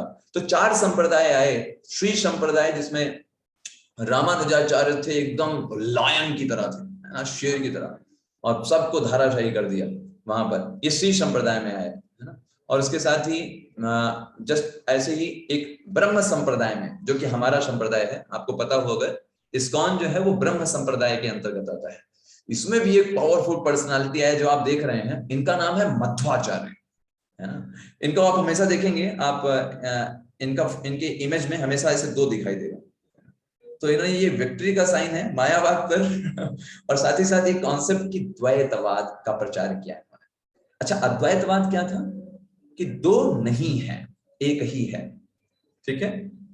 इन्होंने क्या प्रचार किया कि हम 2 हैं, भगवान और हम उनके अंश। भगवान हमेशा भगवान है और हम अंश उनके हमेशा अंश रहेंगे, चाहे जितना भी स्पिरिचुअली एडवांस होना हो, लेकिन हम हमेशा अंश ही रहेंगे, है ना। ये चीज को प्रोपोगेट किया। तो देखिए बुद्ध जी ने क्या बताया, सब कुछ क्या है, व्हाट इज, बताइए, सब कुछ के बारे में क्या बताया, 0 1 क्या बताया, 0 है, करेक्ट। सब कुछ के बारे में 0 बताया, ये बताया बुद्ध जी ने। और उसके बाद शंकराचार्य जी ने क्या बताया, सब कुछ क्या है, अद्वैत। अद्वैत मतलब एक ही, सब कुछ एक है। और उसके बाद जो वैष्णव आए, क्या होता है, क्या अभी कार को रोक दिया, कार को मोड़ दिया, अब कार को थोड़ा आगे बढ़ाना है, तो वैष्णव ने आकर के उसको हम 2 हैं, एक परमात्मा और आत्मा, एक है अणु आत्मा, एक है विभु आत्मा। विभु आत्मा है वो है परमात्मा, वो सब कुछ जानते हैं, उस पूरे विश्व में कहां पर कौन व्यक्ति क्या कर रहा है, आप किस कोने में किस जगह पे कौन सी इच्छा अपने हृदय में रखे हुए हैं, उन परमात्मा को एक एक चीज के बारे में पता है। और हम हैं अणु आत्मा, हमको सिर्फ अपने शरीर के बारे में पता है कि शरीर में यहाँ पे चींटी ने काटा, यहाँ पे मच्छर ने काटा, हम ये सिर्फ इस शरीर के बारे में जानते हैं। लेकिन जो विभु आत्मा है वो सब कुछ जानते हैं, और वो आप कभी नहीं बन सकते, चाहे कुछ भी कर लो। आप उनकी सेवा करोगे तो खुश रहोगे और अध्यात्म जगत में जाओगे। सुंदर तरीके से इन्होंने प्रचार किया। ये उडुपी, दक्षिण भारत में एक जगह है उडुपी, वहां पर इनका स्थान था। इन्होंने 8 मठों की स्थापना की और बहुत सुंदर तरीके से जितने जो शंकराचार्य के फॉलोअर्स थे ना, एक एक करके उनको शास्त्रों के आधार पर उनको सारे शास्त्र दिखा करके, बता करके उनको बाहर कर दिया। ऐसे ही कुमार संप्रदाय में विष्णु स्वामी आचार्य आए, और रुद्र संप्रदाय में भी निम्बार्काचार्य आए, निम्बार्काचार्य और विष्णु स्वामी, ऐसे करके ये 4 संप्रदाय में 4 बड़े बड़े आचार्य आए, जिन्होंने वैष्णव सिद्धांत को बहुत तेजी के साथ, है ना, उसके तरीके से प्रचार किया। तो शायद किसी का अनम्यूट, ओके, म्यूट हो गया। इस तरीके से ये 4 लोगों ने मतलब एकदम क्रांति ला दिया और सभी लोगों को धीरे धीरे मोल्ड किया भगवान की भक्ति के लिए कि आपको भगवान की भक्ति करना है, there is no any other shelter, है ना, ऐसे करके प्रेरित किया। रुद्र संप्रदाय और तो ये 4 संप्रदाय में जो ज्ञान प्राप्त कोई करता है वो ऑथेंटिक होता है ना, क्योंकि ये सही तरीके से शास्त्रों को बताते हैं। तो हमारा जो इस्कॉन है वो ब्रह्म संप्रदाय के अंतर्गत है। उस ब्रह्म संप्रदाय को मध्वाचार्य जी ने बहुत तेजी से प्रकट, आप अगर भगवत गीता खोलेंगे ना तो भगवत गीता में आप अगर भूमिका में जाएंगे तो पूरा परंपरा दी हुई है। भूमिका के सबसे एंड में, भूमिका जहां पे खत्म होती है, जैसे भूमिका खत्म होती तुरंत लिख के आता है गुरु परंपरा। तो गुरु परंपरा में 5वें नंबर पे आप देखिए, जैसे गुरु परंपरा भगवत गीता में आप देखेंगे भूमिका खत्म होती है, भूमिका एंड होती है, तुरंत एक पेज है जिसपे लिखा है गुरु परंपरा। देखा आपने? यस, हाँ, करेक्ट करेक्ट करेक्ट। तो उसमें देखिए 5वें नंबर पे क्या लिखा हुआ है? मध्वा। यस, यही वो मध्वाचार्य जिन्होंने इस तरीके से कार्य किया और हम और बहुत ही सुंदर तरीके से जो अद्वैतवाद है उसका खंडन किया शास्त्रों के आधार पर। और अब हम चलते हैं सीन नंबर 6 में। देखिए सब कुछ हो गया, गाड़ी जो है उसको रोक दिया गया, मोड़ दिया गया, उसको थोड़ा सा स्पीड भी पकड़ाया गया, लेकिन अभी जरूरत थी एक सुपर स्पीड पकड़ाने का। भाई सही बात आ गया है ना, तो एक्सीलरेटर भी दबाना है अच्छे से। अब ये एक्सीलरेटर कौन दबाए? है ना, चारों संप्रदाय थे, चारों संप्रदाय ने बहुत अच्छे से प्रचार किया, लेकिन अब पिक्चर में आते हैं भगवान श्री चैतन्य महाप्रभु, है ना, ये यहाँ पर एंट्री लेते हैं और ये फुल एक्सीलरेटर दबा देते हैं उस गाड़ी का कि ये जो भक्ति मूवमेंट को इतना प्रगाढ़ बना देते हैं, इतना उसके अंदर बल प्रेरित कर देते हैं कि सब लोग, सब सारे संप्रदायों की शिक्षाओं को समाहित करते हुए चैतन्य महाप्रभु समझाते हैं, सबको ऐसी फिलॉसफी देते हैं कि सभी लोग उसमें संतुष्ट हो जाते हैं, है ना। और इस फिलॉसफी को बोला गया अचिंत्य भेदा भेद सिद्धांत। ये फिलॉसफी चैतन्य महाप्रभु एक्चुअली है कौन? स्वयं भगवान कृष्ण ने जब भगवत गीता का उपदेश दिया तो उनको लगा यार ये सब उपदेश तो मैंने दिया है, लोग उसको सुनेंगे नहीं, क्योंकि उनको चाहिए प्रैक्टिकल एग्जांपल्स कि कैसे भक्ति करना है, कैसे भगवान को शरणागति लेना है, कैसे शरण में जाना है। कलयुगी लोग बिना जब तक एग्जाम्पल नहीं दिखाएंगे वो कुछ भी नहीं करने वाले।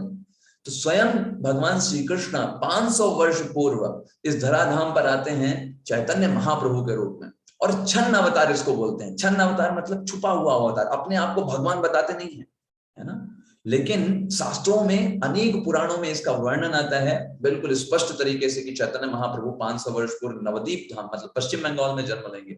और ये चैतन्य महाप्रभु इतने सुंदर तरीके से अचिंत्य भेदाभेद सिद्धांत देते हैं। वो बोलते हैं हम एक हैं भी और नहीं भी हैं।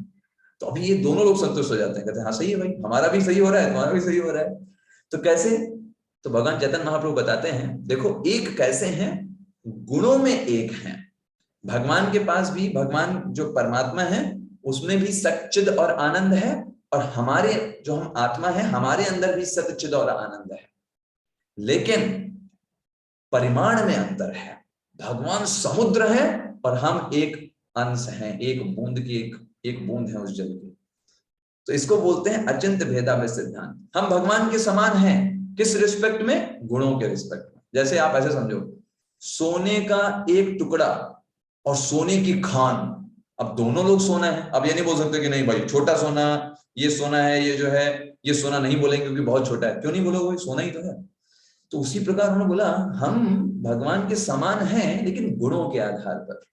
परिमाण में भगवान हमसे बहुत, इसलिए वो विभु हैं, हम अणु आत्मा हैं, इसलिए हम हमेशा उनके दास रहेंगे, क्योंकि अंश का कार्य है पूर्ण की सेवा करना, और हम हैं अंश, वो है पूर्ण।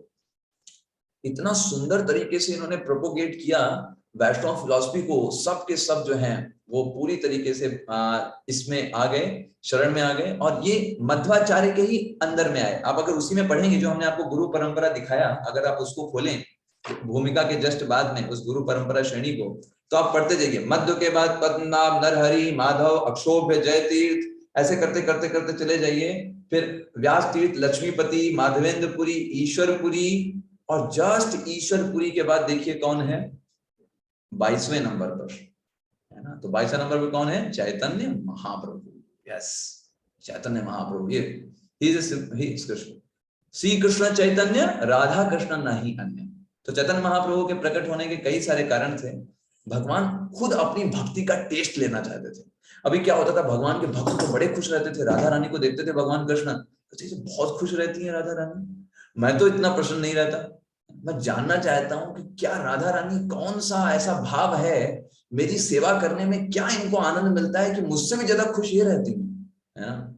तो उस भाव को ग्रहण करने के लिए, उस भाव को समझने के लिए कि ऐसा क्या है मुझ में, मेरे अंदर ऐसी कौन सी चीज है कि मेरे भक्त मेरी सेवा करते समय इतना आनंद का अनुभव करते हैं कि कोई और की जरूरत ही नहीं। तो खुद अपने अंदर के आनंद को समझने के लिए भगवान स्वयं भक्त बन करके आते हैं। तो इसके बारे में हमारे आचार्य समझाते हैं कि देखो, मूर्ख व्यक्ति भगवान बनने का प्रयास कर रहा है, लेकिन यहाँ स्वयं भगवान भक्त बनना चाहते हैं आनंद को ग्रहण करने के लिए। सोचिए स्वयं भगवान कृष्ण भक्त बन करके उस रस का आस्वादन करना चाह रहे हैं, लेकिन लोग भगवान बनना चाहते हैं। सोचिए तो इस तरीके से चैतन्य महाप्रभु इस परंपरा में आते हैं और इतना जबरदस्त एम्पावर्ड करते हैं, चारों संप्रदायों को एंगेज करते हैं और गीता से जोड़ते हैं और युग धर्म की स्थापना करते हैं। कलयुग का युग धर्म क्या है? हरि नाम संकीर्तन। सतयुग में ध्यान करने से भगवत प्राप्ति होती है, त्रेता युग में यज्ञ करने से प्राप्ति होती है, द्वापर युग में परिचर्या करने से प्राप्ति होती है, और कलयुग में सिर्फ भगवान का नाम कीर्तन जो करेगा, भगवान का स्मरण करेगा, वो व्यक्ति सब कुछ प्राप्त कर सकता है। लेकिन ये लोगों को प्रचार नहीं था।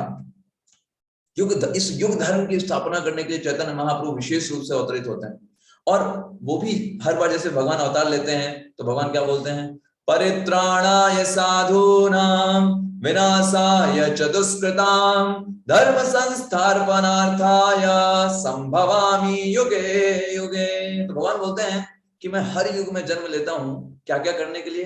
परित्राणाय साधूनां, डिवोटीज की रक्षा करने के लिए, विनाशाय च दुष्कृतां, जो दुष्ट लोग हैं उनको विनाश करने के लिए, धर्म संस्थापनार्थाय, धर्म की स्थापना करने के लिए, संभवामि युगे युगे। चौथा अध्याय 8वां श्लोक भगवान भगवत गीता में बताते हैं। तो यहाँ पे हम देखते हैं चैतन्य महाप्रभु ने तो किसी को नहीं मारा, तो कैसे भगवान कैसे ये समझ सकते हैं कि विनाशाय च दुष्कृतां? एक्चुअली कलयुग में कोई बाहर से मारने की जरूरत नहीं है। कलयुग में जो असली दुष्ट है वो हमारे हृदय में ही बैठा है। सतयुग में जो राक्षस होते थे वो दूसरे प्लेनेट में रहते थे, त्रेता युग में दूसरे देश में रहने लगे, रावण लंका में था और राम जी भारत में थे, अयोध्या में थे, है ना। जब द्वापर युग आया तो राक्षस एक संबंधी बन गए, भगवान कृष्ण के मामा थे कंस, है ना, ये जो अर्जुन के भाई ही थे एक तरीके से, दुर्योधन और ये सारे लोग। तो राक्षस प्रवृत्ति भाइयों और संबंधियों में आ गई। कलयुग में राक्षस प्रवृत्ति जीव के अंदर ही है, हृदय में ही हमारे सारा मल और दुष्ट प्रवृत्ति भरी हुई है, जो समय समय पर निकलती रहती है। तो चैतन्य महाप्रभु ने संकीर्तन मोमेंट करके हरे कृष्ण महामंत्र को इतना पावर करके लोगों को डिस्ट्रीब्यूट किया। कोई पात्रता नहीं, कोई कंडीशन नहीं कि ये व्यक्ति ब्राह्मण, क्षत्रिय, वैश्य, शूद्र नहीं, सिर्फ ब्रह्मचारी, कोई कंडीशन नहीं, कोई नियम नहीं। सारे नियमों को हटा करके कोई भी व्यक्ति कहीं भी किसी भी अवस्था में इस नाम को जप कर सकता है। चैतन्य महाप्रभु ने इतना सुंदर तरीके से इस हरे कृष्ण महामंत्र को दिया। एक्चुअली हरे कृष्ण महामंत्र ये उल्टा था, हरे राम से स्टार्ट होता था, लेकिन ये हरे राम से जब स्टार्ट होता था तो एक वैदिक मंत्र था, और वैदिक मंत्र को बड़ा सावधानी से पढ़ना होता है। अगर आपने ध्यान नहीं दिया तो उसका बड़ा अपराध लगता है।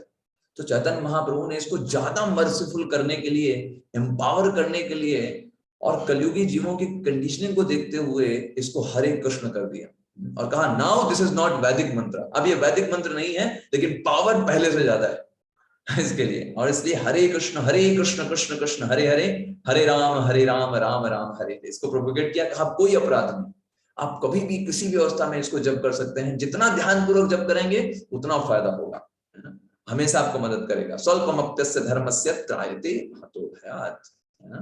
सो इस तरीके से उन्होंने इसको एम्पावर किया, युग धर्म को स्थापना किया। और अनेक शास्त्रों में चैतन्य महाप्रभु भगवान है इसके बारे में वर्णन है। श्रीमद् भागवतम में वर्णन है, कृष्ण वर्णम तुषा कृष्णम, कृष्ण वर्णम, वो हमेशा कृष्ण बोलते रहते हैं, कृष्ण वर्णन करते रहते हैं।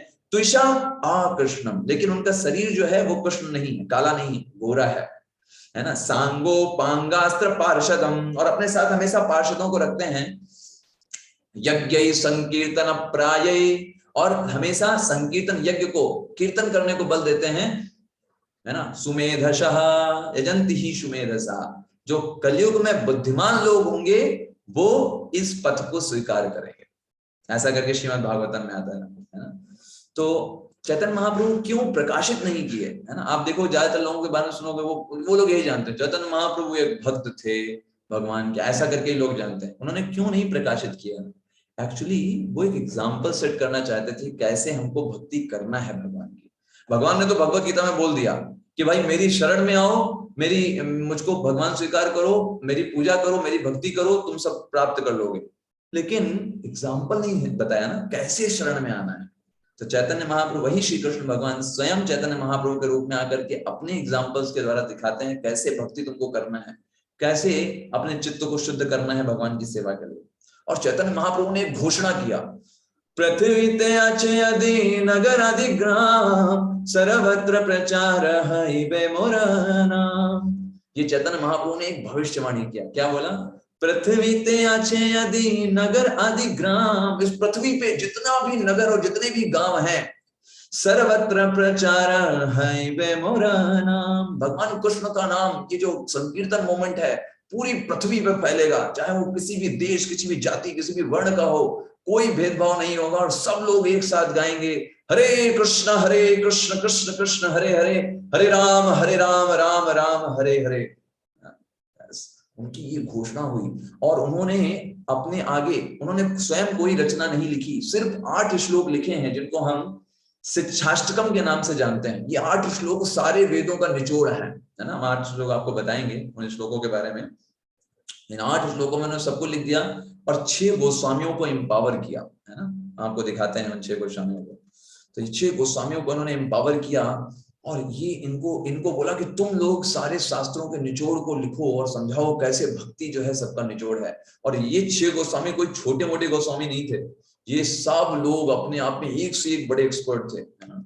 इसमें जो रघुनाथ दास गोस्वामी थे, इतने अमीर परिवार से थे, इतना इनके पास संपत्ति थी, सब कुछ त्याग करके चैतन्य महाप्रभु को इन्होंने भगवान की तरह समझ करके और उनको शरणागत हुए और इन्होंने फिर अनेक शास्त्रों को लिखा। रूप गोस्वामी, जीव गोस्वामी, है ना, सनातन गोस्वामी, ये 6 आचार्य हैं। रघुनाथ गोस्वामी, रघुनाथ भट्ट गोस्वामी, गोपाल भट्ट गोस्वामी, ये 6 आचार्य वृंदावन में रह करके इन्होंने सारे शास्त्रों को पढ़ करके और कैसे सारे शास्त्रों का सार भक्ति है, अनेक शास्त्रों की रचना करी चैतन्य महाप्रभु की शिक्षाओं के आधार पर। रूप गोस्वामी को शिक्षा दिया चैतन्य महाप्रभु ने प्रयागराज में और सनातन गोस्वामी को उन्होंने दिया बनारस में। इन 2 जगहों में उन्होंने उनको शिक्षाएं प्रदान किया और उनसे बोला तुम लोग शास्त्र को लिखो। और इन्होंने स्वयं अपने एग्जाम्पल से सेट किया कैसे हमको भक्ति करना है। तो ये इस तरीके से ये यहाँ पर अब हम लोग सीन नंबर 7 में प्रवेश कर रहे हैं। एक एक करके हम सीन में प्रवेश करते चले जा रहे हैं। ये सीन नंबर 7 क्या है? सीन नंबर 7 में हम देखते हैं कि यहाँ पर एक एंट्री होती है। इसके बाद इसी संप्रदाय में अगर आप आगे बढ़ेंगे, अगर आप गुरु परंपरा में देखें तो चैतन्य महाप्रभु के बाद ये रूप लिखा हुआ है। रूप मतलब जो 6 गोस्वामियों में प्रमुख थे रूप गोस्वामी, उनके बारे में वर्णन है इसमें। रूप के बाद रघुनाथ जीव, फिर कृष्णदास, नरोत्तम, विश्वनाथ, जगन्नाथ और उसके बाद भक्ति विनोद ठाकुर। ये पर्सनालिटी आए, है ना। ये परंपरा में ये भी इतने बड़े गृहस्थ थे। इनके परिवार था, पत्नी थे, बच्चे थे, 10 बच्चे थे, है ना, भक्ति विनोद ठाकुर के। लेकिन नॉट ये कोई ऐसे गृहस्थ नहीं थे, इतने पावरफुल गृहस्थ थे, इतने इंटेलिजेंट थे। ये इनके बारे में बताया जाता है उस समय ब्रिटिश काल था, 1890 की बात है, मतलब 1800 के आसपास की बात है जब इनका जन्म हुआ था।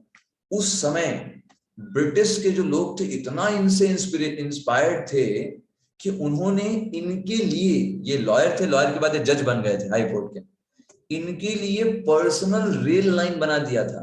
इन्होंने बोल दिया कि देखो मुझे भगवान की भक्ति करना है और उसके लिए मैं कोई कंप्रोमाइज नहीं करूंगा, मैं जॉब नहीं करूंगा, मैं भगवान का भी भक्ति कर रहा हूँ, उसके लिए मैं समय दे रहा हूँ और भगवान सारी चीजें करेंगे।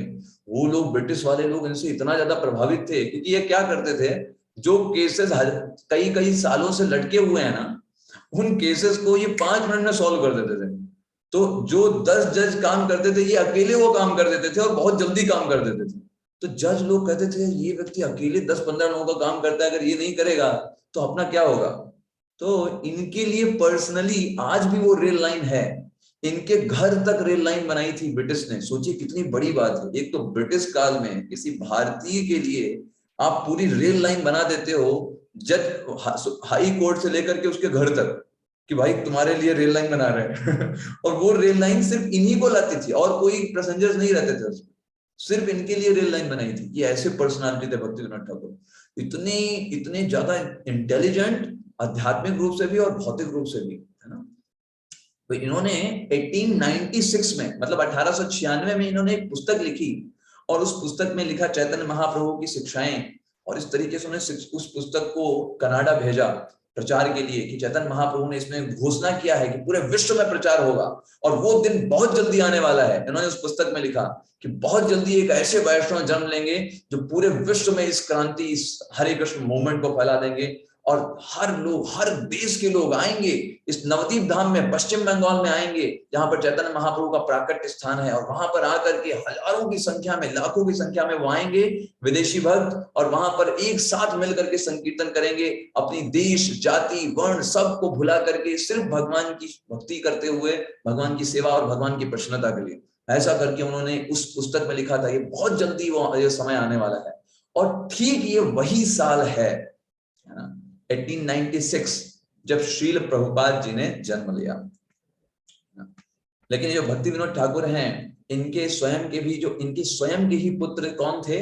भक्ति सिद्धांत सरस्वती महाराज, जो कि श्रील प्रभुपाद के गुरु महाराज थे। आपको याद आया होगा 1922 में इन्हों से ही मिलकर के श्रील प्रभुपाद जी ने, इन्होंने ही श्रील प्रभुपाद जी को बोला कि जाओ विदेशों में जाकर के प्रचार करो, तुम युवा हो।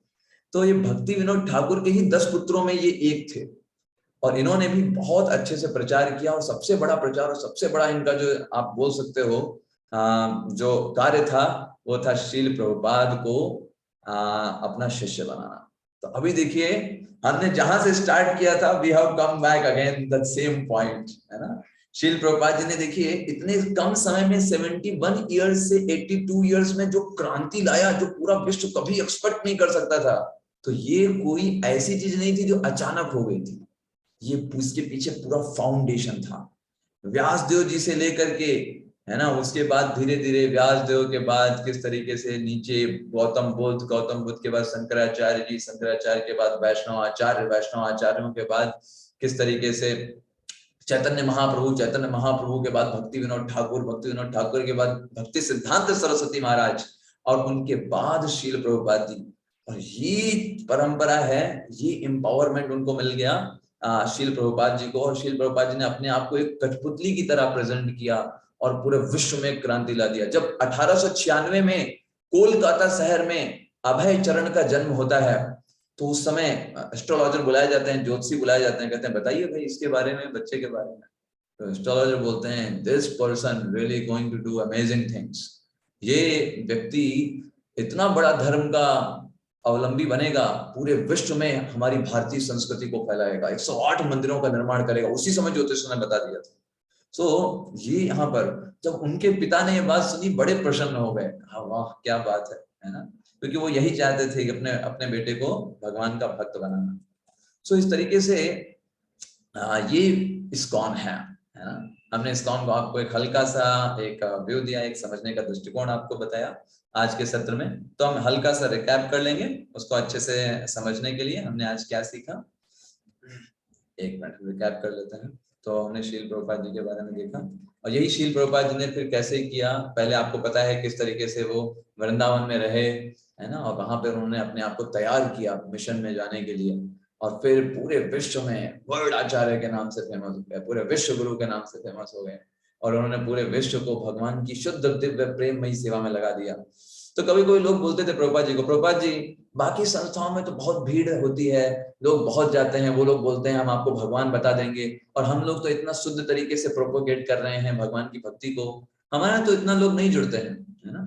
तो प्रभुपाद जी ने कहा तुम चिंता मत करो, है ना, हीरे की पहचान सिर्फ जौहरी को होती है, और हीरा हम बस अपनी शुद्धता बरकरार रखें, और साथ ही साथ हीरे को हर कोई खरीद भी नहीं सकता, हीरे को खरीदने के लिए हैसियत भी होनी चाहिए।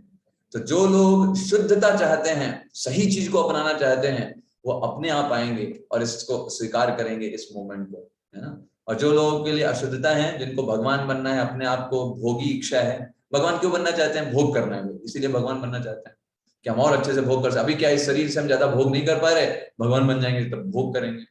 तो ऐसी मेंटालिटी वाले लोग हैं वो उन जगह जाकर के जाएंगे। लेकिन जो वास्तव में भगवान की भक्ति सीखना चाहते हैं, वो हमेशा इसको अप्रिशिएट करेंगे। So we should always make the standard very high. और उन्होंने विदेशों में कई सारे लोगों को भगवान कृष्ण का भक्त बना दिया, और बहुत सुंदर तरीके से इस कृष्ण फिलॉसफी को, हमारे वेदों सिद्धांतों को बहुत अच्छे तरीके से सुंदर पुस्तकों के माध्यम से, Bhagavad Gita as it is माध्यम से भगवान कृष्ण की जो शुद्ध भक्ति है वो लोगों तक पहुंचाई। तो ये हम देखते हैं श्रील प्रभुपाद जी के जीवन में क्या। तो अभी हम एक बार जल्दी से रिकैप कर लेते हैं, हमने क्या क्या सीखा आज के सत्र में। एक रिकैप हो जाए और फिर हम एंड करते हैं। तो सबसे पहले हमने सीन 1 देखा, हमने श्रील प्रभुपाद जी के बारे में आपको बताया था कैसे कैसे वो पहले उन्होंने प्रचार किया। फिर उसके बाद हम 5000 साल पहले गए थे, जहाँ पर नारद जी ने उपदेश दिया, कहा कि तुम भगवान के बारे में लिखो कुछ, तब तुमको संतुष्टि मिलेगी व्यासदेव जी को। और फिर उसके बाद हमने देखा किस तरीके से कलयुग ने प्रवेश किया परीक्षित महाराज के युग में। परीक्षित महाराज कलयुग में एंट्री किया कि, और परीक्षित महाराज ने उसको किस प्रकार से अलग अलग जगहें दी। फिर हमने देखा कैसे कलयुग का प्रवेश ब्राह्मणों के डिग्रेडेशन से हुआ। फिर हमने देखा कि जो ब्राह्मणों को उस वेदों के द्वारा जो पशु बलि को बोला जा रहा था, उसको रोकने के लिए गौतम बुद्ध आए, और उन्होंने आत्मा और परमात्मा के बारे में कोई बात ही नहीं की, सीधे वेदों को नकार दिया, ताकि लोग जो हैं वो वेदों के नाम पर पशु बलि ना करें, हिंसा ना फैलाएं। और फिर उसके बाद शंकराचार्य जी आए वेदों की पुनर्स्थापना करने के लिए, उस गाड़ी को मोड़ने के लिए, ताकि सही डायरेक्शन दी जा सके। और उन्होंने वेदों की पुनर्स्थापना किया, लेकिन एक गलती हो गई। इस गलती ये कैसे हो गई? क्योंकि लोगों को अट्रैक्ट करना था, तो उन्होंने मायावाद थ्योरी उनको देना पड़ा मजबूरी में, ताकि लोग आए, और इसके बारे में पद्म पुराण में वो इसको स्वीकार भी करते हैं। उसके बाद लेकिन जो गलत, जो मायावाद फैल गया था कि मैं भगवान हूँ, मैं भगवान बन जाऊंगा, ये गलत थ्योरी फैल गई थी। उसको सही करने के लिए 4 संप्रदाय, श्री संप्रदाय, ब्रह्म संप्रदाय, कुमार संप्रदाय और रुद्र संप्रदाय में एक बहुत पावरफुल आचार्य है, और उन्होंने इसको सही किया। और जिसमें हम ब्रह्म संप्रदाय के अंतर्गत आते हैं। और ब्रह्म संप्रदाय में फिर चैतन्य महाप्रभु स्वयं भगवान आए, और उन्होंने किस तरीके से सभी को संतुष्टि करते हुए अचिंत्य भेदाभेद सिद्धांत दिया। बस उन्होंने समझाया कि हम भगवान से एक हैं गुणों के आधार पर, लेकिन परिमाण में भगवान हमसे अनंत गुण हैं। हम हमेशा उनके दास हैं, उनकी सेवा करना, वैष्णव की सेवा करना, भगवान की सेवा करना, यही हमारे जीवन का लक्ष्य है, और उससे हम शुद्धि प्राप्त करेंगे। इस तरीके से उन्होंने बहुत सुंदर बताया। 6 गोस्वामियों को ट्रेनिंग दिया और उनसे बोला कि तुम शास्त्रों को लिखो। और उसके बाद उसी परंपरा में भक्ति विनोद ठाकुर आए, जो कि गृहस्थ थे लेकिन बहुत पावरफुल थे। उन्होंने एक भविष्यवाणी भी किया कि बहुत जल्दी ऐसा समय आएगा कि कलकत्ता, मायापुर लोग आएंगे और पूरे विश्व के लोग यहाँ पर आकर के हरि नाम कीर्तन करेंगे, सभी जाति भेद भाव को मिटा करके, देश को मिटा करके, है ना, कि भेद भाव को मिटा करके कि मैं इस देश का हूँ, मैं उस देश का हूँ, वो ये मिटा करके भगवान की सेवा के लिए कार्य करेंगे। ये प्रेडिक्शन उन्होंने किया। फिर उसके बाद स्वयं उनके पुत्र भक्ति सिद्धांत सरस्वती ठाकुर ने जब 1922 में श्रील प्रभुपाद जी से मिल करके उनको ये इंस्ट्रक्शन दिया कि तुम प्रचार करो, क्योंकि भगवान चैतन्य महाप्रभु की भविष्यवाणी है कि पृथ्वी ते आछे अधि नगर अधि ग्राम, सर्वत्र प्रचार है मोर नाम। सर्वत्र, हर जगह लोग जानेंगे कि भगवान कृष्ण और हरे कृष्ण कीर्तन करेंगे। तो श्रील प्रभुपाद जी ने वो बीड़ा उठाया और पूरी तरीके से प्लानिंग किया, और पूरे वर्ल्ड में हरि नाम संकीर्तन को फैला दिया। हरि नाम संकीर्तन की जय, चैतन्य महाप्रभु की जय, श्रील प्रभुपाद की जय, हरे कृष्ण। तो अभी हम आते हैं आपके क्वेश्चंस पर। जिनके क्वेश्चंस हैं वो लोग हैंड रेज कर सकते हैं, और जिनके क्वेश्चन नहीं है वो हैंड डाउन कर सकते हैं। हैंड रेज आपको ऐसे नहीं करना है वरना हाथ दर्द करने लगेगा, तो इसमें ऑप्शन आता है हैंड रेज का, वो वाला आपको करना है, ठीक है। ओके, सो एक एक हम आपके आंसर्स आपको आंसर देंगे, ठीक है। रमेश के करण प्रभु जी, आपको कोई प्रश्न है? आप पूछ सकते हैं। हाँ प्रभु जी, ऐसा है ना कि जब हम माला जप का नाम लेते हैं, जब हम जब जाप करते हैं, क्या माला के द्वारा जाप करना ही जरूरी है क्या? हाँ, बहुत अच्छा प्रश्न है, बहुत अच्छा प्रश्न है रमेश प्रभु जी। एक्चुअली हमें माला पर जप करना बहुत ज्यादा जरूरी है, क्योंकि अदरवाइज हमारा माइंड जो है वो हमको चीट करेगा। अभी ठीक है, अभी आप प्रारंभिक अवस्था में आपको लगेगा कि आप वैसे भी तो कर ही ले रहे हैं ना, लेकिन माला पर जब जप करेंगे तो एक नियम होता है। जब आप कोई भी नियम का पालन करते हैं तो सिंसियरिटी आती है।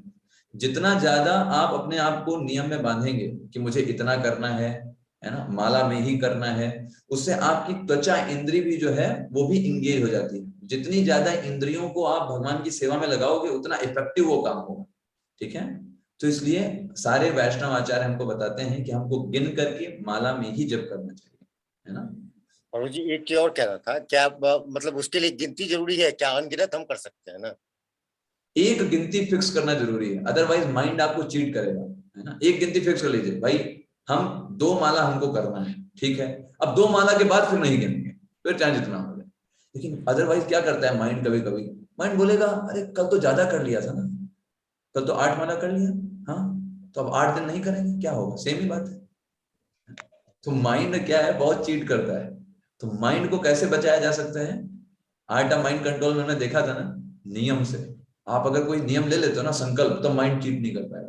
जैसे आपने नियम ले लिया मुझे 2 माला करना है, अब माइंड कहेगा, माइंड कितना ही बोले सुनना ही नहीं भाई, देखो नियम है ना 2 माला तो करनी है, अब चाहे जैसे रो के करे चाहे गा के करे तब माइंड कंट्रोल में रहेगा। अदरवाइज माइंड आपको चीट करता रहेगा। कोई दिन बोलेगा कल तो हमने इतना कर लिया था ना, आज छोड़ो, है ना? फिर छोड़ो छोड़ो बोल करके फिर एको दिन नहीं करे ऐसा हो जाता है ना। यस, ओके, ठीक है प्रभु जी। बहुत बढ़िया, बहुत अच्छे से आपने अच्छे से क्लासेस भी कर रहे हैं, एक्टिव भी हैं। रंजीत प्रभु जी। हरे कृष्णा प्रभु जी। हरे कृष्ण। यस प्रभु जी। हाँ प्रभु जी, मेरा कोई क्वेश्चन नहीं है, बस सिर्फ एक ये, जैसे अभी आप दिखा रहे थे उसमें सब जगह आचार्य का नाम में एच नहीं है। जैसे हम लोग नॉर्मली लिखते हैं तो लिखते हैं ना ARCH, तो कहीं मुझे एच नहीं दिखा, आचार्य मतलब आकार। ओके, एक्चुअली इंग्लिश में चा का उच्चारण 2 तरीके से भी होता है। सिंपल सी से भी हम चा का ही उच्चारण करते हैं। एक्चुअली जो संस्कृत से जब इंग्लिश में संस्कृत लिखी जाती है ना, तब इस तरीके का कार्य किया जाता है। अगर हिंदी लिख रहे हैं तो चा के लिए CH लगाएंगे, लेकिन आप जब संस्कृत के शब्दों को लिखते हो ना तो सी के ऊपर डॉट लगा देते हैं, वो चा पढ़ा जाता है, उसे फिर आप का नहीं पढ़ोगे, चा पढ़ोगे। ये एक्चुअली संस्कृत को इंग्लिश में पढ़ने के लिए कुछ रूल्स हैं, आप उसको हम आपको बाद में बताएंगे भी। जैसे कृष्णा है तो कृष्णा को अगर हिंदी में पढ़ेंगे तो KRISHNA, करेक्ट। लेकिन वही कृष्ण शब्द अगर संस्कृत में है उसको आप अगर इंग्लिश में लिख रहे हो तो लिखा जाएगा KRSNA, और जिसमें SN के ऊपर डॉट डॉट लगा दिया जाएगा। मतलब क्या है, उसमें आपको ऐसे करके करना है, कृष्णा, वो अपने आप को समझना है क्योंकि संस्कृत की चीजों को करने के लिए हम कुछ रूल्स बनाते हैं, इसलिए वो आपको प्रॉब्लम होगी। ठीक है, very nice, very actively project doing, very nice. Okay, Prag Prabhu जी।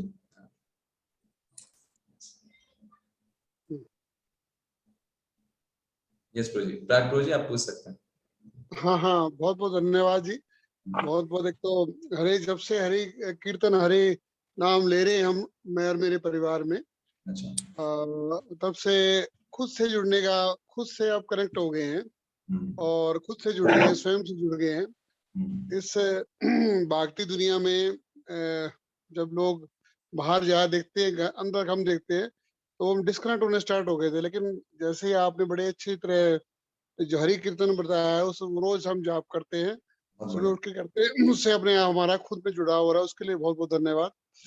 परंतु मेरा एक सवाल है, हम 1000 साल से 2000 साल से हिंदू धर्म जो है, हिंदू समाज है, द्वैत और द्वैत के उसमें फंसा हुआ है, और उसको ऑलमोस्ट 1000 साल की से गुलामी झेलनी पड़ रही है। और पहले मुस्लिम शासक आए, उन्होंने हिंदू समाज को, थोड़े से मुस्लिम शासकों ने इतने बड़े हिंदू समाज को गुलाम बनाया, वो गए। फिर ये जो अंग्रेज आ गए, इन्होंने थोड़े से लोगों ने पूरे करोड़ों लोगों को, हिंदुओं को गुलाम बना लिया। ये क्यों हो रहा है, ये मतलब हम किस चीज को क्यों कर रहे हैं, द्वैत अद्वैत के सिद्धांत को हम एक क्यों नहीं कर पा रहे।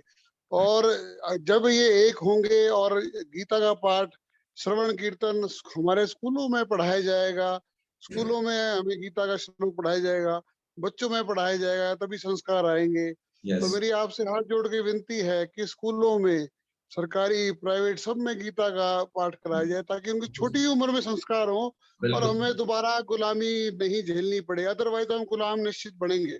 हाँ जी, करेक्ट।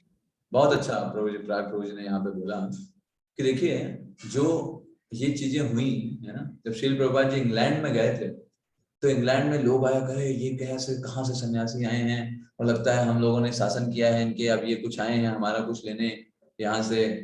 तो प्रभुपाद जी ने बोला सी आप लोगों ने भारत पर शासन किया लेकिन आप लोग भारत से असली चीज लेकर के नहीं जा पाए। तो वो जो आप चीज भारत से नहीं लेके जा पाए वो मैं आपको देने आया हूँ, है ना।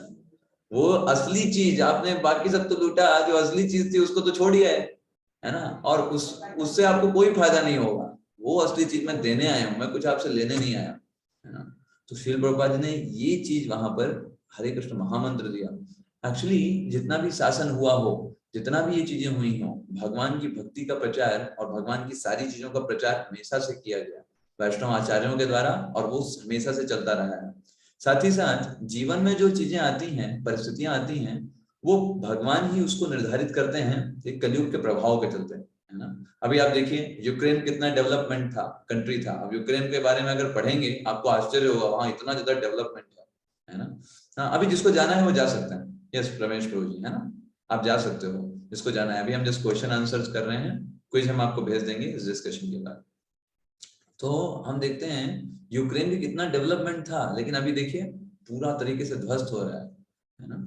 सो ऐसे ही हम ये समझते हैं यहाँ कलयुग में हमेशा ये चलता ही रहेगा, कोई ना कोई कहीं ना कहीं अटैक ये सब होता ही रहेगा। But the main thing is that we should always add ourselves to the real principle of life. Kalyug में मेन चीज क्या है, जो व्यक्ति सारी परिस्थितियों में भगवान का स्मरण करता रहेगा वो व्यक्ति हमेशा संतुष्ट रहेगा, ये चीजें उसको अफेक्ट नहीं कर पाएंगी। आप देखिए कितना अटैक हुआ, कितना कुछ हुआ, लेकिन हमारी जो संस्कृति है, जो वैष्णविज्म है, उस पर कोई प्रभाव आया नहीं, कोई प्रभाव नहीं, विस्तार हुआ है उसका। सारे विदेशों में भी अगर आप देखें इस्कॉन का कितना विस्तार हुआ है, सारे विदेशों से अगर जितना लोग सपोर्ट करते हैं, है ना। आपको अगर पता हो अमेरिका के जो फोर्ड कंपनी है जो गाड़ी बनाती है, उसके जो व्यक्ति हैं, मेन सीईओ हैं अल्फ्रेड फोर्ड, वो इस्कॉन के डिवोटी हैं, इस्कॉन में भगवान कृष्ण को।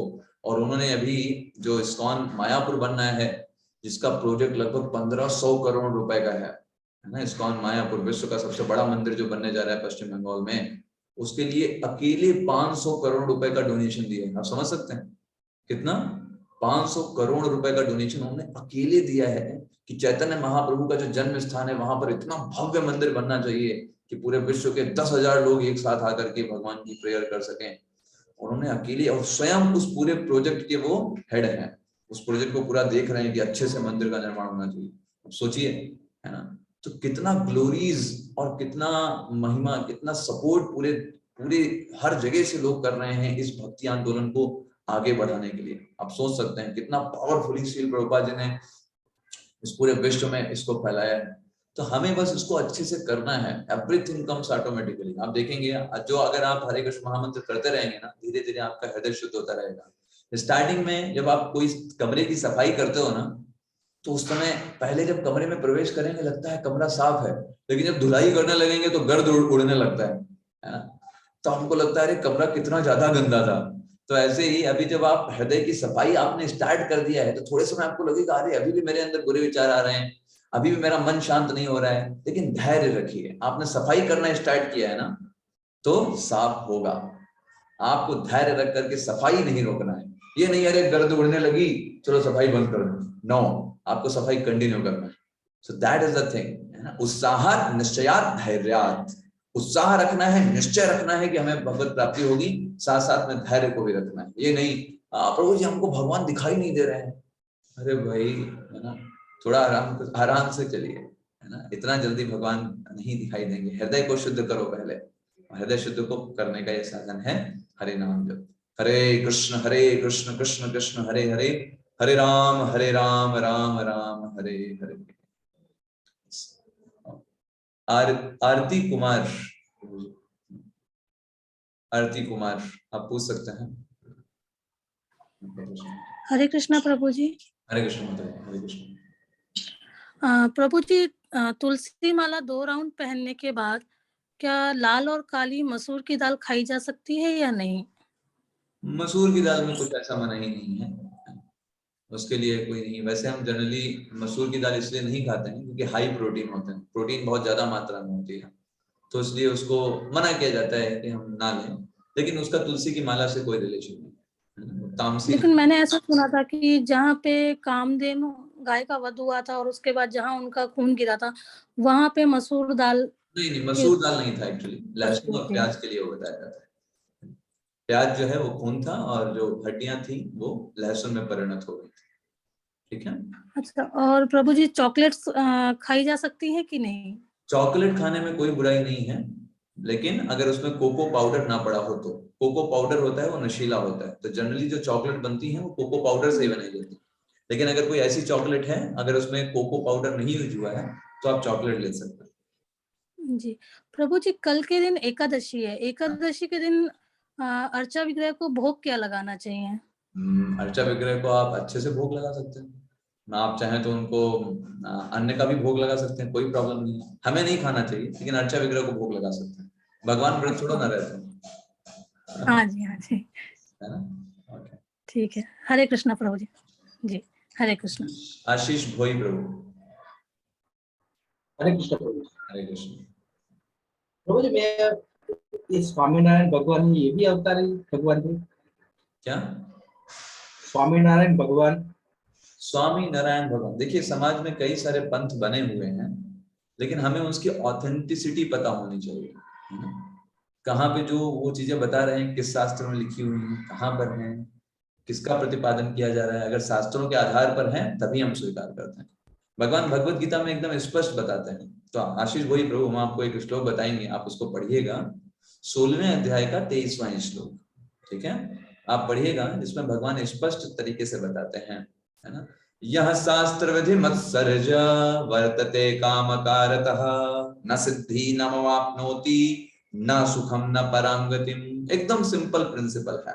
अगर कोई व्यक्ति जो बता रहा है, जो फॉलो कर रहा है, वो शास्त्रों में कहीं पर वर्णन नहीं है, अपने मन से वो कर रहा है, तो उसको कोई भी सदगति प्राप्त नहीं होगी, ना तो इस जगत में ना इस जगत के बाद। तो जो कोई भी संस्था है अगर शास्त्रों के नियमों के आधार पर कर रही है, वो जो भी कुछ बता रही है, उसको पूछो भाई कहाँ लिखा है शास्त्रों में, बताइए कौन से शास्त्र में, कहाँ पे। अगर शास्त्र के आधार पर है, we are ready to follow. But अगर शास्त्र में नहीं है, किसी व्यक्ति ने बता दिया, अपने मन से वो चल रहा है जबरदस्ती, तो सॉरी, क्योंकि वो किसी कलयुगी माइंड का एक प्रभाव है। तो बहुत सारी संस्थाएं हैं ऐसी, आप देखेंगे वो कुछ अलग अलग ही अपना कुछ बताते हैं कि अपने हिसाब से कभी बता देंगे युग का, अपने हिसाब से अपनी विचारधारा को जबरदस्ती बना करके मत चालू कर दिया। बहुत सारे पाखंडी गुरु मिलेंगे आपको, बहुत सारे पाखंडी संस्थाएं मिलेंगी, लेकिन अगर आप सही चीज प्राप्त करना चाहते हैं तो सही चीज भी आपको मिलेगी। चूज आपको करना है। देखिए डॉक्टर तो फर्जी डॉक्टर भी हैं, असली डॉक्टर भी हैं, लेकिन जो किसको चूज करना है हमें, है ना। ढूंढेगा कौन, वो हमारा काम है ढूंढना। डॉक्टर तो दोनों हैं, फर्जी भी मिलेंगे और सही डॉक्टर भी मिलेंगे। अब मान लो कोई फर्जी डॉक्टर से ठग करके आया, तो अगली बार उसको कोई बीमारी होगी तो क्या डॉक्टर के पास नहीं जाएगा? डॉक्टर के पास तो जाना ही पड़ेगा। गलती किसकी थी? गलती हमारी थी कि हम फर्जी डॉक्टर के पास गए, हमने उसकी डिग्री नहीं देखी।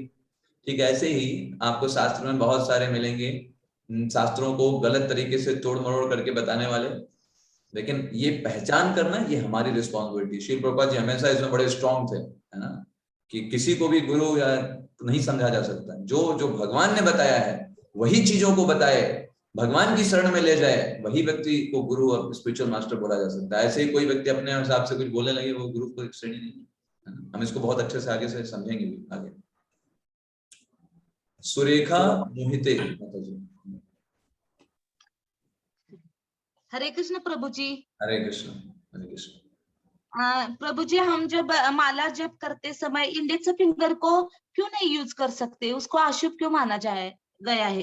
अच्छा, एक्चुअली इंडेक्स फिंगर जो है वो दोष दिखाने का काम करती है ना। किसी को हम जब डांटते हैं इंडेक्स फिंगर दिखा करके, ये व्यक्ति खराब है, इसने ये किया, उसने वो किया। कभी आपने किसी को देखा ऐसे करके बोल रहा हो किसी व्यक्ति ने खराब किया, ऐसे खराब किया। तो जनरली ये जो फिंगर होती है ये दूसरों में दोष देखने का काम करती है। वो व्यक्ति देखो ऐसे कर रहा है, वो व्यक्ति ऐसे कर रहा है। तो हम ये इस माध्यम से एक शिक्षा लेते हैं कि हमें ऐसी इन चीजों का प्रयोग, जो दूसरों में दोष देखने की चीजें हैं, उन चीजों का प्रयोग भगवान की सेवा में नहीं किया जा सकता। जब तक हम ये दोष हटाने की प्रवृत्ति नहीं यूज करेंगे, इस दोष देखने की प्रवृत्ति के कारण ही इसको भगवान की सेवा में नहीं लिया जाता।